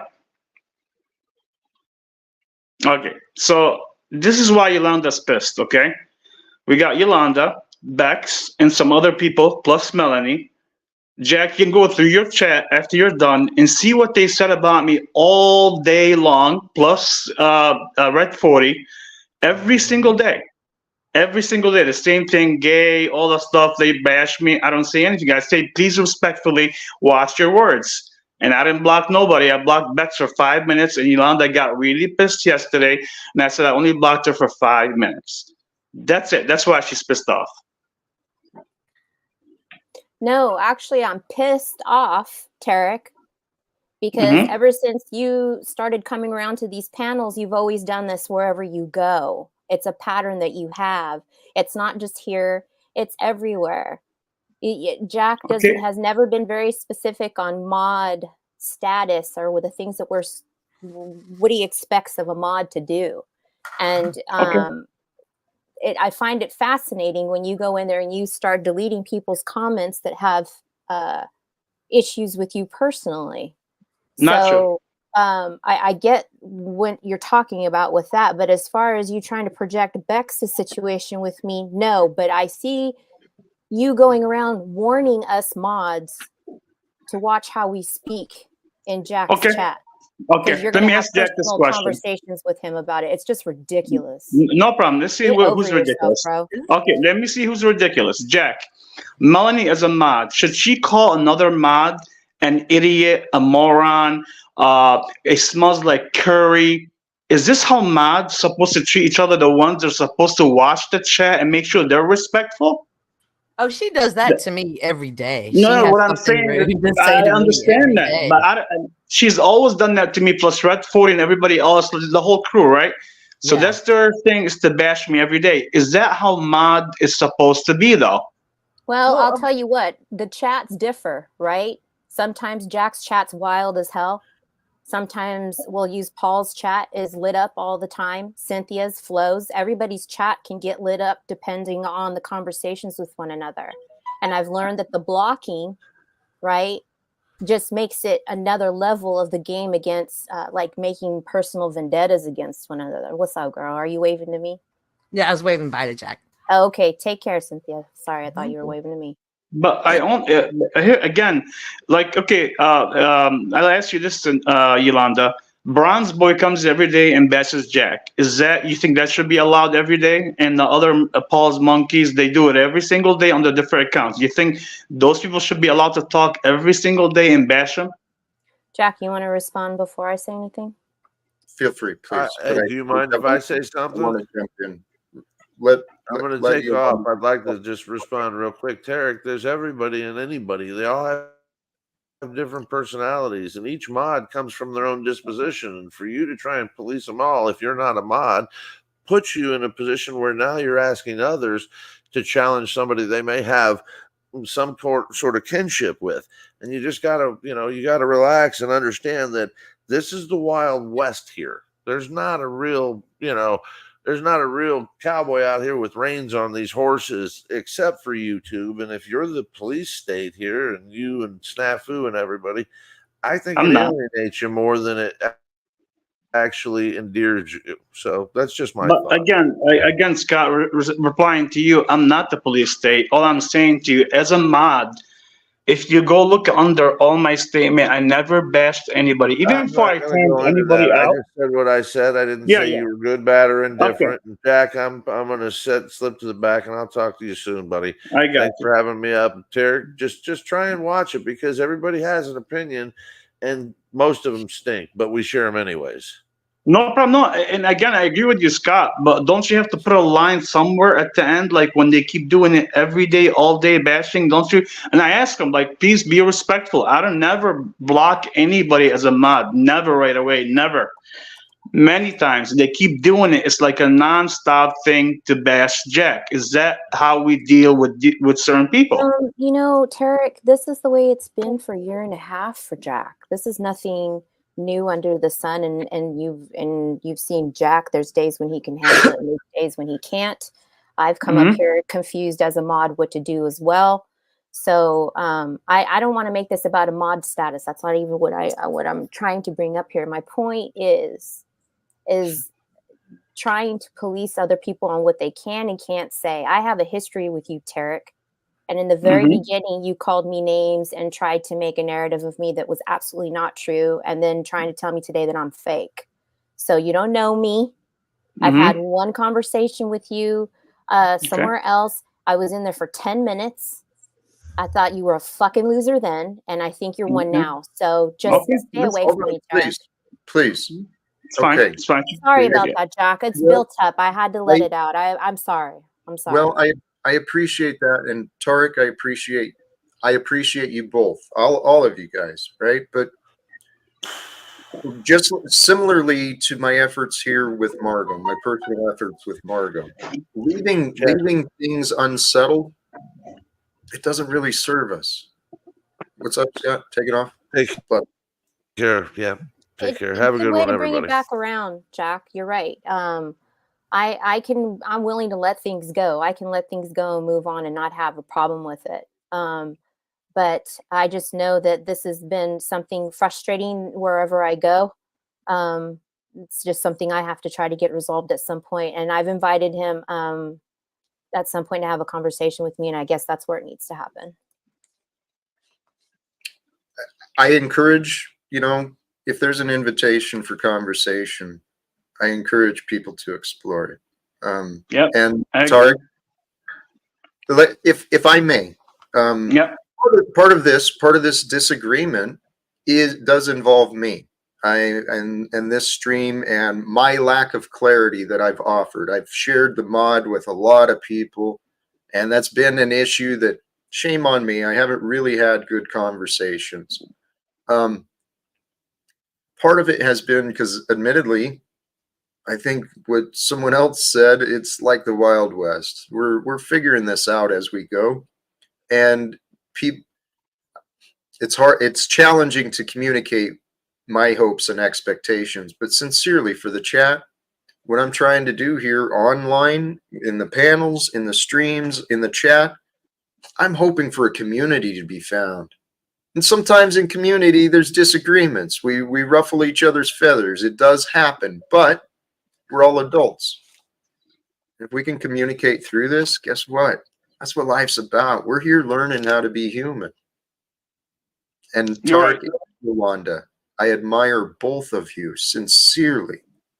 You have both brought some beautiful compassion, observation, some perspectives at various points in my experience. I appreciate that, Jack. I mean, I think it made you uncomfortable because I brought in a little bit of heat, and I get just a little bit frustrating to me. And it's kind of like what you were saying to Margo earlier. Nobody wants to be told what to do. Right. Stop projecting your emotions and feelings onto me. And that's what he does day after day, chat after chat. But now you're projecting, Yolanda. Can I say something real quick, Yolanda? Okay, so Yolanda, let me ask you, if you were a mod, right, and Red 40 every day on every channel called me gay Tarek, what would you do? Is that okay? How if somebody calls you lesbian, lesbian Yolanda bitch? Would you be okay with it every single day in the chat? I'll be honest with you, Tarek. You actually did say something like that to me under a sock account name before, and I had told you I that never said anything to you. And then I never. But see, this is never. Wait. Interesting part. Please. Because I understand what you're saying. I won't continue this. I can move on and not LARP like other people do. So thank you for your time, Jack. At some point, Tarek, I'd love to have continue to have this conversation because I can, no problem, and have a back and forth with you about it. So thank you, Jack. Take care. Hey, if you guys want to continue, well, it's up to you. No, I don't think this is the place to do it. I can tell it's making you uncomfortable, but I appreciate you letting me have the moment. How about this? An idea. Well, what I was going to offer, we just got someone else, and I don't know if this is a good wild card or a bad wild card, but it's another wild cards are always great, Jack. Welcome, Bexx. I like Thank Bexx. you. Nice Bexx. to see you, Jack. Thank you very much for having me at the end of your stream here. I just wanted to hop in and maybe sort out for Tarek, as someone who doesn't have a channel, something quite simple that might help. But please go ahead, Jack. I did miss something on my way in. Thank you. There was one thing I did want to add, though. Please, okay? It's been brought up to you, Tarek, and I don't know if you brought it up else. I know you brought it up about others as well. Sure. Anyone tuned in, we really can do a better job censoring and withholding our insults. Just the defamation of character and, jumping to the conclusions of guilt and negativity. We can all do better with improving how we talk about each other. Give each other the benefit of doubt a little bit more. And it might help. I agree. Hey. I agree too, Jack. This is what I would say to Tarek is like, the blocking tool is the tool that you use in public to block people when you have a personal problem with them. That itself can create like a social dynamic that is hard to navigate, but that's what it is. When you have a wrench on someone else's channel, Tarek, that's where you represent that person and the room and the ambiance of the room that they want to have, not exercising your own personal inability to ignore what say Red Tarek or what say Red 40 is saying to you. If you block him, the only place you can see him is where you have a wrench, right? And that's for you to exercise self-control, in my opinion. Sorry, Okay. Jack. I just, it's not your, this is not your living room where you exercise self-protection. If you're concerned about what someone says to you, you just don't come here and just don't use your wrench. Again, I'm not trying to tell someone not to watch, Jack. I just meant for the sake of representing you. Again, That's something if I'm overstepping. Okay. But you and Yolanda so far have the same projection. Now, I have a personal issue with somebody, that's why I'm blocking them, right? And I'm speaking on the words themselves. You're both going off topic here. Would you be okay with anybody? Hold on, let me finish. Tarek, you blocked me yesterday. Tarek, you blocked me yesterday. I didn't say anything against Jack. I didn't say anything against any of the guests. And you chose to use your wrench personally in a place where if I had my main channel up, I would have a wrench and you wouldn't be able to do that. No worries about me, Jack. I'm just saying he's being a hypocrite. He has no experience. Yeah, you are being a hypocrite. Yes, you are, Tarek. How about it appears? It appears, it looks like, it shows the appearance of being a hypocrite. Please allow a little room, okay, in the convictions of each other. Tarek, I get what you're saying. And actually, I just timed out Red 40. And you know what? I actually appreciate some of the censorship that has happened because the behavior of these alleged adults, it's illogical, it's unhealthy, it's unproductive, it's a distraction. Yeah. And this, like I said, I just timed out Red 40. If you guys can't, Red 40, you specifically and others, if you can't start learning how to treat other people with respect, I will be timing out. And mods, maybe for a little bit, if you're feeling that, try to get my attention, and I will do my best to back you up. Okay. All right. Jack, I have no problem with that. I have no problem with that, but I'll let it go. It's no big deal. I already know why Bexx and Yolanda are here. It's no big deal. I won't go into it. Tarek, if you can't admit to occasionally getting in your feelers and doing something that might be wrong without being so indignantly correct, then you're in the wrong room, actually. Jack, I was just going to say, I appreciate you drawing that line somewhere that isn't like meeting, say, quote unquote, my demands, like it is, we all can do better, I'm no better than other people for having jabbed at people who've jabbed at me. I'm not innocent in that behavior. Sorry to interrupt. Yes, we all react. No, I appreciate it. It's a supportive statement, and that's all I was saying. Like I agree that better standards could be maintained for all of us. But also understanding, Tarek, when it's not directed at you or it comes back at you because you started something, you've got to remember who and what you're saying things to sometimes, and maybe you'll understand. But Bex, this has nothing to do with the personal. I know this has nothing to do with the personal feelings. I was on your channel a long time ago, and I said something, and you didn't like it, and you asked me nicely to watch my words, and I didn't. You blocked me the next statement, and that's your host. You can do whatever you want. I never blocked anybody on Jack's panel right away. I always ask him, if you look in the chat and go over, please be respectful. I even asked Red 40, stop asking me all these things, stop calling me gay, stop doing that all the time. He won't listen. He'll keep doing it nonstop in the chat. Nonstop.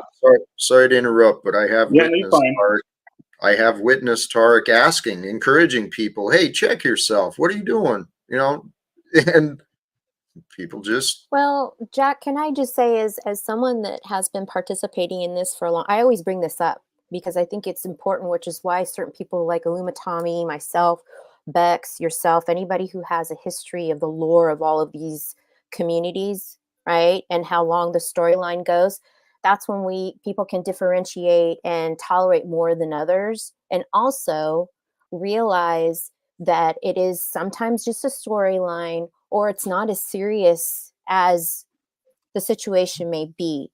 And another reason why I came up, it's like, I feel like this Tarek is taking over the Live Without Fear, protecting Jack, or, don't say this about Jack, and correcting people on other panels. And it's just bizarre behavior. I've watched him do it for Snafu. I've watched him do it for Paul. It's like I've watched him even do it for Flo. These are just, we're constantly observing and analyzing one another on here every day. This is corrective criticism. It's nothing personal. I can move on from it. So when he says things to me, he specifically says it in a way that he takes it personal, and these are my observations of him. And it's just, maybe learn how to communicate differently than speaking down to people and correcting them all the time, is what I'm trying to say. Okay, Yolanda, I never speak down to anybody. That's a fact. Now, if you want me to control my mod a little more, I would. I have no problem with that. But again, I would ask Jack, where does he want to draw the line if somebody keeps repeating in the chat repeatedly after I ask them, please be nice and respectful, and they keep saying the same stuff that's very disrespectful? Well, What do you do that's then? where you can block the person or move on and not pay any attention. That's how I've dealt with it myself. That's the only advice I can give to you. Move on, move past it. Someone calls you gay. Are you gay? Of course not. But I'm just saying, would you agree if somebody calls you a lesbian bitch every day, nonstop, every day? Then that's their problem. It's not a me problem. Okay, again, but the question I'm asking is the same thing. If somebody was on your channel, like Bexx did to me one time. But Tarek, when you manage your own room, you have that right. Correct. Right? So if you have a chip on your shoulder, if you have a chip on your shoulder and you want to talk about that at some point, we totally can.